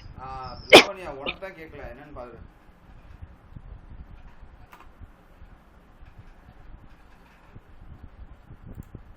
ஓகே, ஸோ இந்த கோல்டு அதே மாதிரி வந்து பார்த்தீங்கன்னா வெயிட், எடை மற்றும் அளவீடுகள், எடை மற்றும் அளவுகள் எப்படி யூஸ் பண்ணுறாங்க பாருங்களேன். 1, 2, 8, 16, 32, இந்த 1:2:8, 16:32 அப்படின்ற இந்த ரேஷியோவில் வந்து என்ன பண்ணுறாங்க, எடைக்கற்கள் வந்து யூஸ் பண்ணியிருக்காங்க. இது ரொம்ப முக்கியமான ஒரு பாயிண்ட்ப்பா. 1:2:8:16, அதாவது எப்படின்னா அப்படியே டபுளாக போகும் பாருங்க. 1:2:8:16:32, அதாவது 4 இடையில வரும்னு நினைக்கிறேன். 4 விட்டாங்க. 1:2:4:8:16:32 இந்த மாதிரி போயிட்டே இருக்கும். ஓகேங்களா? அதே மாதிரி வந்து பார்த்தீங்கன்னா எடைக்கற்கள் வந்து எதால் செய்யப்பட்டிருக்குன்னு கேட்பாங்க. செர்ட் என்ற கல்லால் செய்யப்பட்டிருக்கும், அல்லது சுண்ணாம்புக்கல் லைம்ஸ்டோனால் செய்யப்பட்டிருக்கும், ஸ்டீலேட்டால் செய்யப்பட்டிருக்கும். பெரும்பாலும் இது கியூபிக்கல் ஷேப்பில் தான் பெரும்பாலும் இருக்கும். அதாவது கியூபிக்கல்னா கனச்சதுரம்னு சொல்லுவாங்க. கனச்சதுர ஷேப்பில் தான் இது பெரும்பாலும் இருக்கும். ஆனால் அதாவது அதே மாதிரி கியூபாய்டு செவ்வகத்திலையும் இது காணப்படும். பல்வேறு வடிவங்கள் இது காணப்படுது. பொதுவாக கியூபிக்கல் ஷேப்புன்னு தான் அதை சொல்லுவாங்க. ஓகேங்களா? அதே மாதிரி ஒரு முழம் 1 ஃபுட் அப்படின்னு சொல்கிறது 37.6 சென்டிமீட்டருக்கு சமம். ஓகேங்களா? இதெல்லாம் கொஞ்சம் ஞாபகம் வச்சுக்கோங்க. அடுத்து ஹரப்பாவினுடைய முத்திரைகள் என்று சொல்லும்போது இது வரைக்கும் 2000க்கும் மேற்பட்ட முத்திரைகள் கண்டுபிடிக்கப்பட்டுள்ளது. Mostly found in Mohenjodaro. பெரும்பாலான முத்திரைகள் எங்கே தான் கண்டுபிடிச்சிருக்கு? மோஹஞ்சதாரா தான் கண்டுபிடிச்சிருக்கு. பெரும்பாலும் ஆப்ஜெக்ட் ஏதாவது ஒரு பொருள் கண்டுபிடிச்சிருக்காங்க, சிலையோ ஏதோ, கண்ணை மட்டும் என்னன்னு போட்டுருக்க மோஹஞ்சதாரான்னு போட்டுரு. ஒரு பொருள் கண்டுபிடிப்பு சிலை இது எங்கே இருக்குது அப்படின்னு கேட்டால் அது வந்து மேக்ஸிமம் மோஹஞ்சதாரா தான். ஸோ இன் சீல்ஸ் அப்படின்னு சொல்கிறது வந்து பார்த்தீங்கன்னா முத்திரைகளில் பெரும்பாலும் ஹம்புடு புல்லுன்னு சொல்லுவாங்க. திமிருடன் கூடிய காளை, buffalo, tiger, rhinoceros, goat, elephant and inscript போன்ற இந்த மாதிரி உருவங்கள் தான் வந்து என்ன பண்ணப்பட்டிருக்கோம், பொறிக்கப்பட்டிருக்கும். ஸோ என்னென்ன உருவங்கள்? ஹம்புடு புல், திமிருடன் கூடிய காளை, பஃபலோ, டைகர், ரைனோசர்ஸ், கோட் ஆடு, எலிஃபேண்ட் மற்றும் சில சிந்து சமவெளி எழுத்துக்கள் ஆகிய இந்த 7 பொருள்கள் அதில் பொறிக்கப்பட்டிருக்கும். பெரும்பாலும் Harappa seals are made up of steatite. Steatite என்பது மாக்கல் அல்லது நுரைக்கல் என்று சொல்லக்கூடிய மெல்லிய கல்லால் ஆனது. அது மட்டும் இல்லை, பெரும்பாலும் ஸ்டீலேட்டால் ஆனது. ஆனால் வந்து பார்த்தீங்கன்னா அண்ட் ஆல்சோ தங்கத்தாலும் செய்யப்பட்ட முத்திரைகள் உண்டு, தந்தம் ஐவரியால் செய்யப்பட்ட முத்திரைகளும் உண்டு. பெரும்பாலும் 1/2 இன்ச்சிலிருந்து 2.5 இன்ச்சு வரைக்கும் இந்த சைஸ் காணப்படுது. இதோடைய சைஸு 1/2 அங்குலம்லேருந்து 2.5 அங்குலம் வரைக்கும், 1/2 இன்ச் டு 2.5 இன்ச் வரைக்கும் இருக்கும். முத்திரைகள் பெரும்பாலும் ஸ்கொயர் ஷேப்பில் இருக்கும், generally square shape and also some rectangular ஷேப்பும் காணப்படுகிறது. Square and rectangular shape with curved animals and inscriptions, அதாவது பொறிக்கப்பட்ட உருவங்களும் இதில் காணப்படுகிறது அப்படின்னு சொல்கிறாங்க. ஸோ ஸ்கொயர் அண்ட் ரெக்டாங்குலர் அப்படின்னு சொல்லும் போது முத்திரைகளை குறிக்குது. அதுவே வந்து இங்கே வந்து பார்த்தீங்கன்னா இது வந்து பார்த்தீங்கன்னா கியூபாய்டு ஷேப். இது வந்து எடைக்கல் வந்து பார்த்தீங்கன்னா கியூபாய்டு, சாரி கியூபு வந்து என்னது எடை. ஜென்ரலி எடைக்கல் வந்து கியூபு, 3D ஸ்ட்ரக்சர். இது வந்து பார்த்தீங்கன்னா முத்திரை வந்து பார்த்தீங்கன்னா 2D structure, square and rectangular shape. ஓகேங்களா? அடுத்து பாருங்களேன், இது வந்து டிக்ளைன், வீழ்ச்சியை அலைஞ்சதுக்கு ஒவ்வொருத்தரும் ஒவ்வொரு காரணம் சொல்கிறாங்க. இது ரொம்ப முக்கியம், இதை கொஞ்சம் மனப்பாடம் பண்ணி வச்சுருங்க. ட்ரையிங் ஆஃப் காகர் ரிவர், காகர் நதி வறண்டு போனதுனால இது அழிஞ்சு போச்சுன்னு சொல்கிறது டிபி அகர்வால் அண்ட் ஷூட். வெள்ளத்தால் இது அழிஞ்சது என்று சொல்கிறவர் Mackay and SR Rao. Rainfall, குறைந்த மழையினால் இது அழிஞ்சு போச்சுன்னு சொல்கிறது டேல்ஸ், வட்ஸா, லாம்பிரிக்ஸ் என்ற 3 பேர். அதே மாதிரி எக்கலாஜிக்கல் டிஸ்டர்பன்ஸால் இது அழிஞ்சு போச்சுன்னு சொல்லக்கூடியது த ஃபேட் சைல்டு. எக்கலாஜிக்கல் டிஸ்டர்பன்ஸால் இது அழிஞ்சு போச்சு. எக்கலாஜிக்கல் டிஸ்டர்பன்ஸ்னால் சுற்றுச்சூழல் பாதிப்பால் இது அழிஞ்சது என்று சொல்கிறது ஃபேட் சைல்டு. லோ ரெயின்ஃபால்ன்றது யார்? டேல்ஸு, வட்ஸா, லாம்பிரிக்ஸ். மலையில் போய் இந்த 3 பேர் ஆடுறாங்க. யார்? டேல்ஸு, வட்ஸா, லாம்பிரிக்ஸ். வெள்ளம் வந்து பார்த்தீங்கன்னா மக்கா, வெள்ளம் போதுரா அப்படின்ற மாதிரி நான் வச்சுக்கோங்க. மக்கா மற்றும் எஸ்ஆர் ராவ் மற்றும் மக்கா. எக்கலாஜிக்கல் டிஸ்டர்பன்ஸ் சொல்கிறது ஃபேர் தான், உண்மை தான் அப்படின்னு வச்சுக்கோங்க. ஆரியன் இன்வேஷனை பற்றி சொல்கிறது யார் அப்படின்னா வீலர் அண்டு கார்டன். வீலரில் உட்காந்துட்டு கார்டனை சுற்றி பார்த்துட்டு இருக்காங்க. வீலர் அண்ட் கார்டன் எது? Aryan invasions. எர்த்குவாக்னால டெக்டானிக் பிளேட்ஸ் எல்லாம் மூவ்மெண்ட் ஆகி எர்த்குவாக் வந்து அழிஞ்சு போச்சுன்னு சொல்கிறது Raikes and Dales. Robert Raikes and Dales. Natural calamity, இயற்கை பேரிடர்னால அழிஞ்சதுன்னு சொல்கிறது கென்னடி. ஓகேங்களா? ஸோ இந்த மாதிரி வந்துட்டு இந்த இதை கொஞ்சம் நான் வச்சுக்கோங்க. அடுத்து வந்து பார்த்தீங்கன்னா ஒவ்வொரு சைட்ஸுக்கும் முக்கியமான பாயிண்ட்ஸ் கொடுத்துருக்கேன் பாருங்கள். Special feature of some important sites. இப்போ ஹரப்பான்னு எடுத்துட்டிங்கன்னா அது பஞ்சாப், பாகிஸ்தானில் இருக்குது. எங்கே இருக்குது? பஞ்சாபில், பாகிஸ்தானில் இருக்குது. அதே மாதிரி ராவி ரிவர் ஹரப்பா, பஞ்சாப், பாகிஸ்தான். இது ராவி ரிவரில் இருக்குது. தயாராம் சஹானி 1921, தயாராம் சஹானி ஆராய்ச்சியாளர், discovered by 1921 Dayaram Sawhney.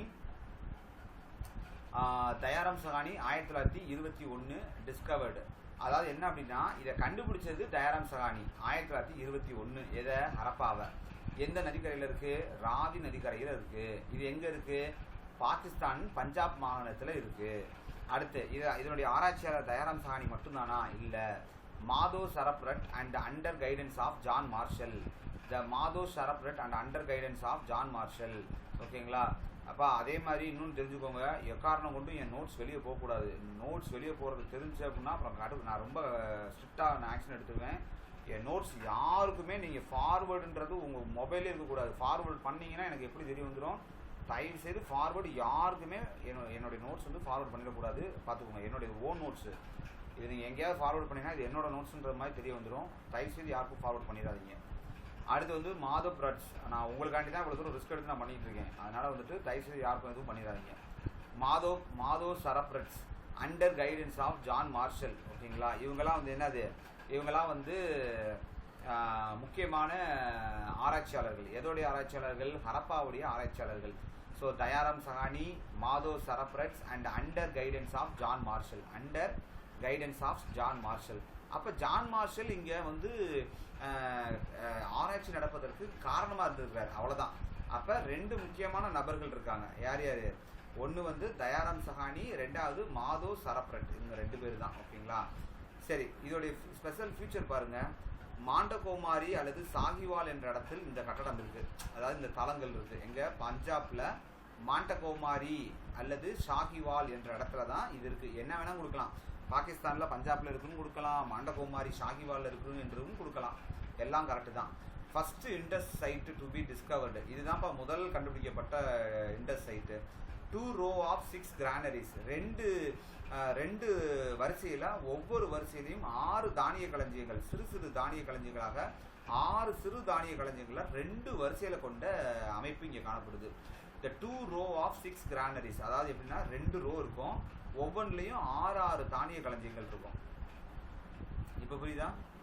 So இது ஒரு ரோ, இது ஒரு ரோ. ஸோ டோட்டல் 2 வரிசையில் கொண்ட 6 தானிய களஞ்சியங்கள். அடுத்து the largest number of wheat grains.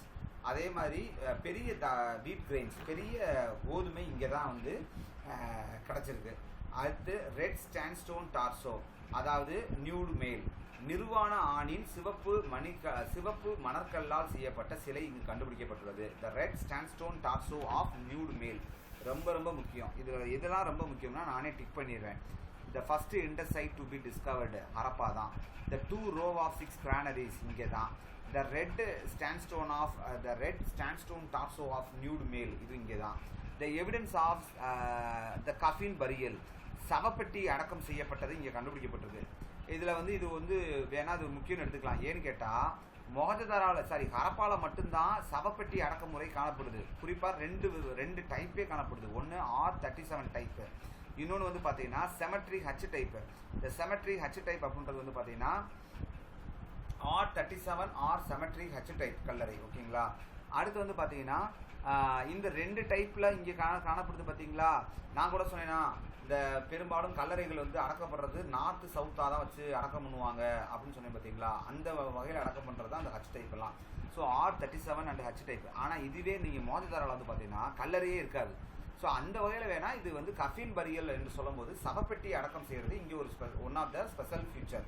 அடுத்து பாருங்களேன், இது வந்து the built on a mount, கல்லின் மீது, அதாவது it's like being built on a mount. இது ஒரு மலையின் மீது கட்டப்பட்டது போல் உள்ளது. மலை மீது கட்டப்பட்டது போல் உள்ளது. முக்கியமான பாயிண்ட் இதெல்லாம். மலை மீது கட்டப்பட்டது போல் உள்ளது.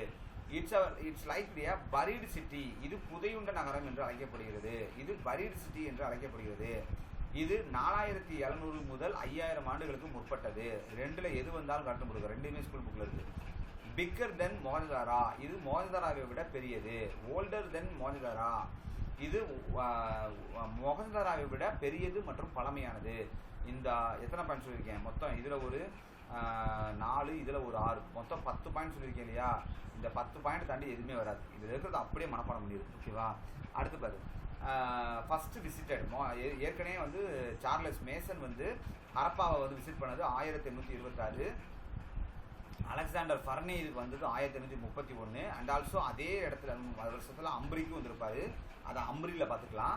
அதே மாதிரி ஃபஸ்ட்டு ரிசர்ச் வந்து Dayaram Sahni 1921, 1856 railway track made பண்ணும்போது இது வந்து கண்டுபிடிக்கப்பட்டது அப்படின்னு சொல்லியிருப்பாங்க. ஓகேங்களா, அது ரயில்வே ட்ராக் வந்து கராச்சி டு லாகூருக்கு போடும்போது ஹரப்பாவை கண்டுபிடிச்சிருப்பாங்க அப்படின்றது.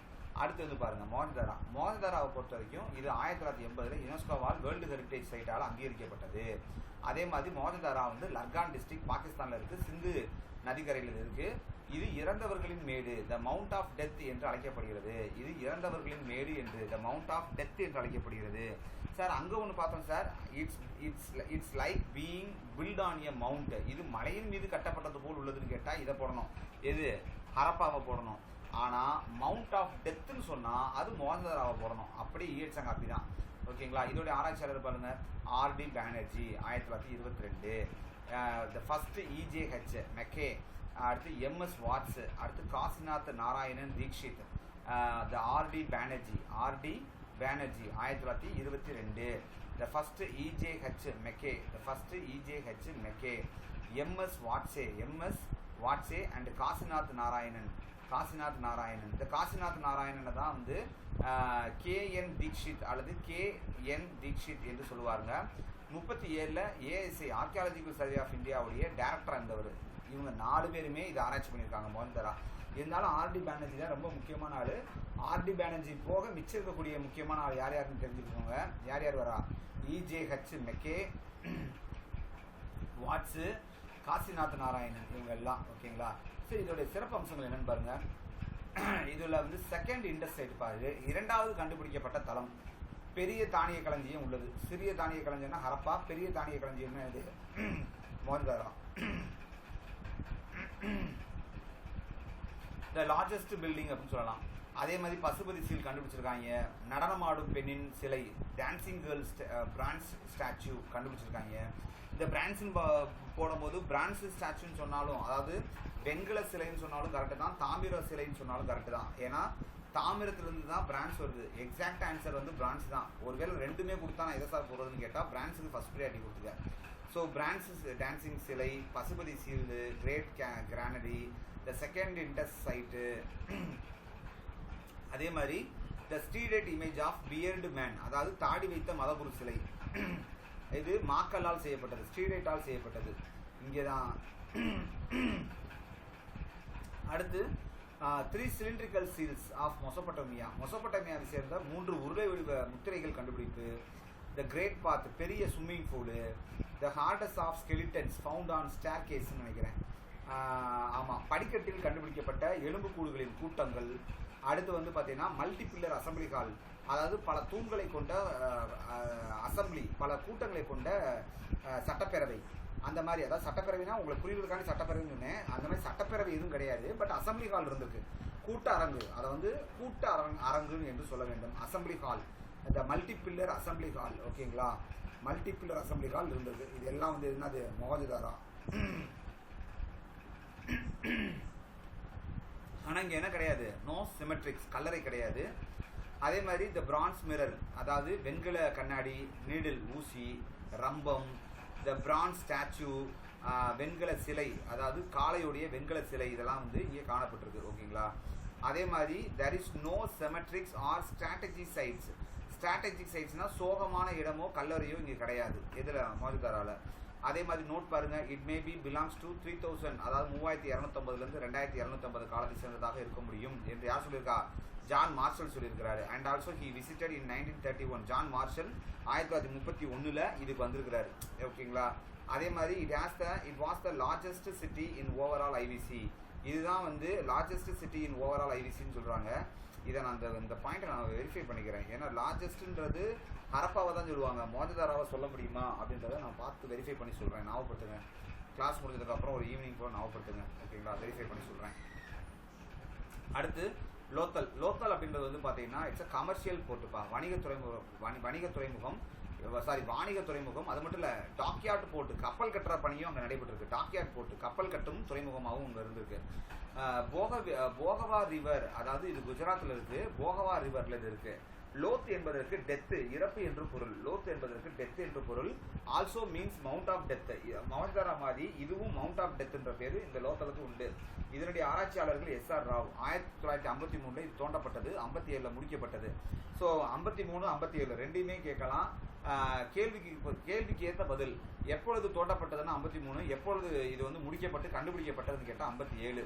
சரிங்களா? ஸோ ரெண்டுமே கொடுத்துருக்காங்கன்னா என்ன கேட்டிருக்காங்களோ அதுக்கு பதில் போடு. பெரும்பாலும் 57 தான் வந்து மீன் பண்ணி கேட்டிருக்காங்க இது வரைக்கும். ஓகேங்களா? 53 வந்து என்னன்னா தோண்டப்பட்டது. சட்லஜ், போகவா, சபர்மதி மூணுமே ஒன்று தான்ப்பா. சட்லஜ் நதின்னு கேட்டாலும் அது ஒன்று தான். போகவா, சபர்மதி எல்லாமே ஒன்று தான். ஓகேங்களா? எல்லாமே வந்து சட்லஜோடைய துணை நதி தான் போகவா மற்றும் சபர்மதி. அதனால சட்லஜ் ஆர் போகவா ஆர் சபர்மதி எது கேட்டாலும் ஒன்று தான் லோத்தல். இது வந்து ஃபர்ஸ்ட் மேன்மேட் போட்டுப்பா. மனிதனால் கட்டப்பட்ட முதல் செயற்கை துறைமுகம் இது. The first manmade or artificial dockyard போட்டு.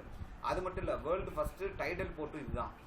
வேர்ல்டு ஃபர்ஸ்ட் டைடல் போர்ட், அதாவது டைடல் போர்ட் அலையாத்தி துறைமுகம், அலை துறைமுகமானாலும் இதுதான், ஆர்டிஃபிஷியல் டக்யார்டு போர்ட்னாலும் இதுதான், மேன்மேடு போர்ட்னாலும் இதுதான். அதே மாதிரி எவிடன்ஸ் ஆஃப் டபுள் பரியல், ஆணும் பெண்ணும் ஒன்றாக வைத்து அடக்கம் செய்யப்பட்ட ஒன்று லோத்தல்ல கிடச்சிருக்கு. லோன்னு தெரிஞ்சனால ஆணையும் பெண்ணையும் பிடிச்சி என்ன பண்ணிட்டாங்க, ஒன்றா போட்டு அடக்கி வச்சுட்டாங்க அப்படின்னா வச்சுக்கோங்க. அடுத்து cultivation of rice, Lothal and Rangpur. Lothal and ரங்பூரில் வந்து ஏற்கனவே சொல்லியிருக்கேன், லோத்தல் அண்ட் ரங்பூர் நம்மளுடைய ஏரியா, அங்கே என்ன வைக்கும், ரைஸ் வந்து கிடச்சிருக்கோம். அதே மாதிரி பீட் மேக்கர் ஷாப் அப்படின்றது மணிக்கல் செய்யும் கடை எங்கே இருக்குது, இங்கே லோத்தலில் இருந்திருக்கு. டெரகோட்டா மாடல் ஆஃப் போட்டு, அதாவது டெரகோட்டா மாதிரி வடிவில் படகு ஒன்று செஞ்சுருக்காங்க, அதுவும் இங்கே தான் கண்டுபிடிச்சிருக்காங்க. ஐவரி ஸ்கேல், அதாவது யானை தந்தத்தால் செய்யப்பட்ட அளவுகோல் ஸ்கேல் வந்து கண்டுபிடிச்சிருக்காங்க. நோன் ஃபார் காட்டன் ட்ரேடு, அதாவது பருத்தி ட்ரேடுக்கு இது ரொம்பவே பிரசித்தி பெற்ற ஒரு இடமாக உள்ளது. சர்க்குலர் பட்டன் சீல், அதாவது வட்ட வடிவ முத்திரைகள் கண்டுபிடிக்கப்பட்டுள்ளது. 2 terracotta models of Egyptian mummies, mummy இங்கே கண்டுபிடிச்சிருக்காங்க. இப்போ லோத்தலில் மம்மிஸ் கண்டுபிடிச்சிருக்காங்க. அதனால வந்து நைல் நதியோட, எகிப்தின் நைல் நதியோட இவங்களுக்கு தொடர்பு இருந்திருக்கலாம் அப்படின்னு சொல்றாங்க. யாருக்கு, லோத்தலுக்கு. Painter story on earthen jar resembling story of cunning fox in Panchatantra. ஒன்றும் கிடையாது, ஒரு பானையில் வந்து ஒரு படம் ஒன்று வரைஞ்சிருக்காங்க. அது எதை குறிக்குதுன்னா பஞ்சதந்திரத்தில் வரக்கூடிய தந்திரமான நரியின் கதையை குறிக்குதுன்னு சொல்கிறாங்க. அது மட்டும் இல்லை, இங்கே வந்து ரைஸு, ஹஸ்கு, உமி, ஃபயர் ஆல்டர்னா வேள்வி யாகம், செஸ் பிளேயிங் கேம், போர்டு, அதே மாதிரி டபுள் பரியல் ஸ்கீம், மேலே சொன்ன இல்லையா, double பரியல் male and female double பரியல், அது எல்லாமே இங்கே தான் கண்டுபிடிச்சிருக்காங்க லோத்தலில். எது ரைஸ் கல்டிவேஷன், ஹஸ்கு, உமி, ஃபயர் ஆல்டர் மற்றும் செஸ் பிளேயிங். இந்த ஃபயர் ஆல்டர் அப்படின்னு சொல்லும்போது இது எங்கும் வரும்னா காளிபங்கனுக்கும் வந்துடும். ஓகேங்களா? இந்த ஃபயர் ஆல்டர் வந்து லோத்தல்லையும் வரும், காளிபங்கனுக்கும் வரும். அடுத்து வந்து பார்த்தீங்கன்னா இந்த சாக்ரிஃபைசியல் ஆல்டர் அப்படின்னு சொல்லக்கூடியது லோத்தல் அண்ட் ஆல்சோ காளிபங்கன். ஓகேங்களா? இது எதுக்கு வந்து பெரும்பாலும் இந்த வேள்வி யாகங்கள் நடத்தப்பட்டுச்சுன்னா சர்ஜியல் மற்றும் மெடிக்கல் ஸ்கில்ஸ், அதாவது மருத்துவ அறிவை வந்து இது வந்து பிரதிபலிக்கலாம். சர்ஜியல் அண்ட் மெடிக்கல் ஸ்கில் வந்து இது வந்து பிரதிபலிக்குதுன்னு சொல்கிறாங்க. ஓகேங்களா? அடுத்து வந்து பார்த்தீங்கன்னா தோளவீரா பார்த்தீங்கன்னா 2021 யுனெஸ்கோ அங்கீகாரம் பெற்றது. ஏற்கனவே 1980 மோதராவுக்கு பார்த்தோம். இது 2021 லோத்தல் தோளவீரா துறைமுகம். தோளவீரா வந்து பார்த்தீங்கன்னா லூனி ரிவரில் காணப்படுதுப்பா. தோளவீரா வந்து பார்த்தீங்கன்னா லூனி ரிவரில் காணப்படுது. லோத்தல் வந்து பார்த்தீங்கன்னா போகவா ரிவர். லோத்தல் லோன்னு போகவா நான் வச்சுக்கோங்க, லோன்னு போகவான்னு வந்தாலே சட்லஜ் மற்றும் சபர்மதி எல்லாம் ஒன்று தான். இது வந்து பார்த்தீங்கன்னா தோளவீரா, தோழனுக்கு வந்து பார்த்தீங்கன்னா தோழன் யாரோட தோழன்னா லூனி ரிவர் தோளவீரா. காதிர் பெட் ஐலாண்ட் இந்த Kutch desert wild life Gujarat. ஓகேங்களா? லூனி ரிவர் 2021. 10 அகரவரிசை பலகையின் கல்வெட்டுகள் இங்கே. The inscription of 10 alphabetic sign board இங்கே கண்டுபிடிச்சிருக்காங்க. மெகாலித்திக் பரியல், பெருங்கற்காலத்தை சேர்ந்த ஒரு ஒரு ஒரு ஒரு ஒரு பரியல்னா என்னது, அடக்கத்தை கண்டுபிடிச்சிருக்காங்க. Where housing settlement, gold ring. அது மட்டும் இல்லை, இது 3 ஃபேஸையும் காட்டுது பாருங்க தோளவீரான்றது. ஃபஸ்ட்டு அதாவது early phase, maturity phase, decline phase, 3 ஃபேஸுமே இதுக்கு இருக்குது. It's located on tropic of cancer. இது வந்து கடற்கரையில் கரெக்டாக இது அமைஞ்சிருக்கு. Use of sandstone and bricks, சுட்ட செங்கற்களை யூஸ் பண்ணியிருக்காங்க, மணற்கல்லை யூஸ் பண்ணியிருக்காங்க. Evidence of dam and irrigations இங்கே காணப்பட்டிருக்கு. It was a walled city with heavy fortification. நல்ல இதனுடைய கட்டுமானங்கள், சுவர், அதாவது கோட்டை சுவர் நல்ல ஹெவியாக இருக்குது. ஸோ தோளவீராவை பொறுத்த வரைக்கும் இது ரொம்ப முக்கியமானது. நான் டிக் பண்ண இந்த 3 தான்ப்பா. ஓகேங்களா? தோலவீராவை வந்து பார்த்தீங்கன்னா லூனி ரிவரில் இது இருக்குது. இதோடைய ஆராய்ச்சியாளர் ரொம்ப ரொம்ப முக்கியம்ப்பா. இது வந்து கட்ச் டெசர்ட்டில் இருக்குப்பா. ரேன் ஆஃப் கட்ச் இருக்குல்ல, ரேன் ஆஃப் கட்சில் இருக்குது, குஜராத்தில் இருக்குது தோலவீரா, லூனி ரிவரில் இருக்குது. இது ஜேபி ஜோஷி 67ல் ஃபஸ்ட்டு ஆராய்ச்சி பண்ணியிருக்காங்க. ஜேபி ஜோஷி ஆர்எஸ் பிசத் 85ல் ஆராய்ச்சி பண்ணியிருக்காங்க. ஓகேங்களா, இது இவங்க ரெண்டு பேருமே முக்கியம். ஜோஷி மற்றும் பிசத் ரெண்டு பேருமே முக்கியம். அதே மாதிரி important centre of maritime trader Dholavira decline with decline of மொசபட்டமியாவுடைய நகரம் அழியும் போதே இதுவும் அழிஞ்சிருச்சு. ஏன்னா ரெண்டு பேருமே என்ன, அது ஒன்றுக்கு ஒன்று வணிகம் பண்ணியிருக்காங்க. ஒருத்தன் அழியும் போது இன்னொருத்தனும் அழிஞ்சிட்டான் அப்படின்ற மாதிரி சொல்கிறாங்க. ஓகேங்களா, அடுத்து வந்து பார்த்தீங்கன்னா Dholavira has been named as UNESCO world heritage 2021.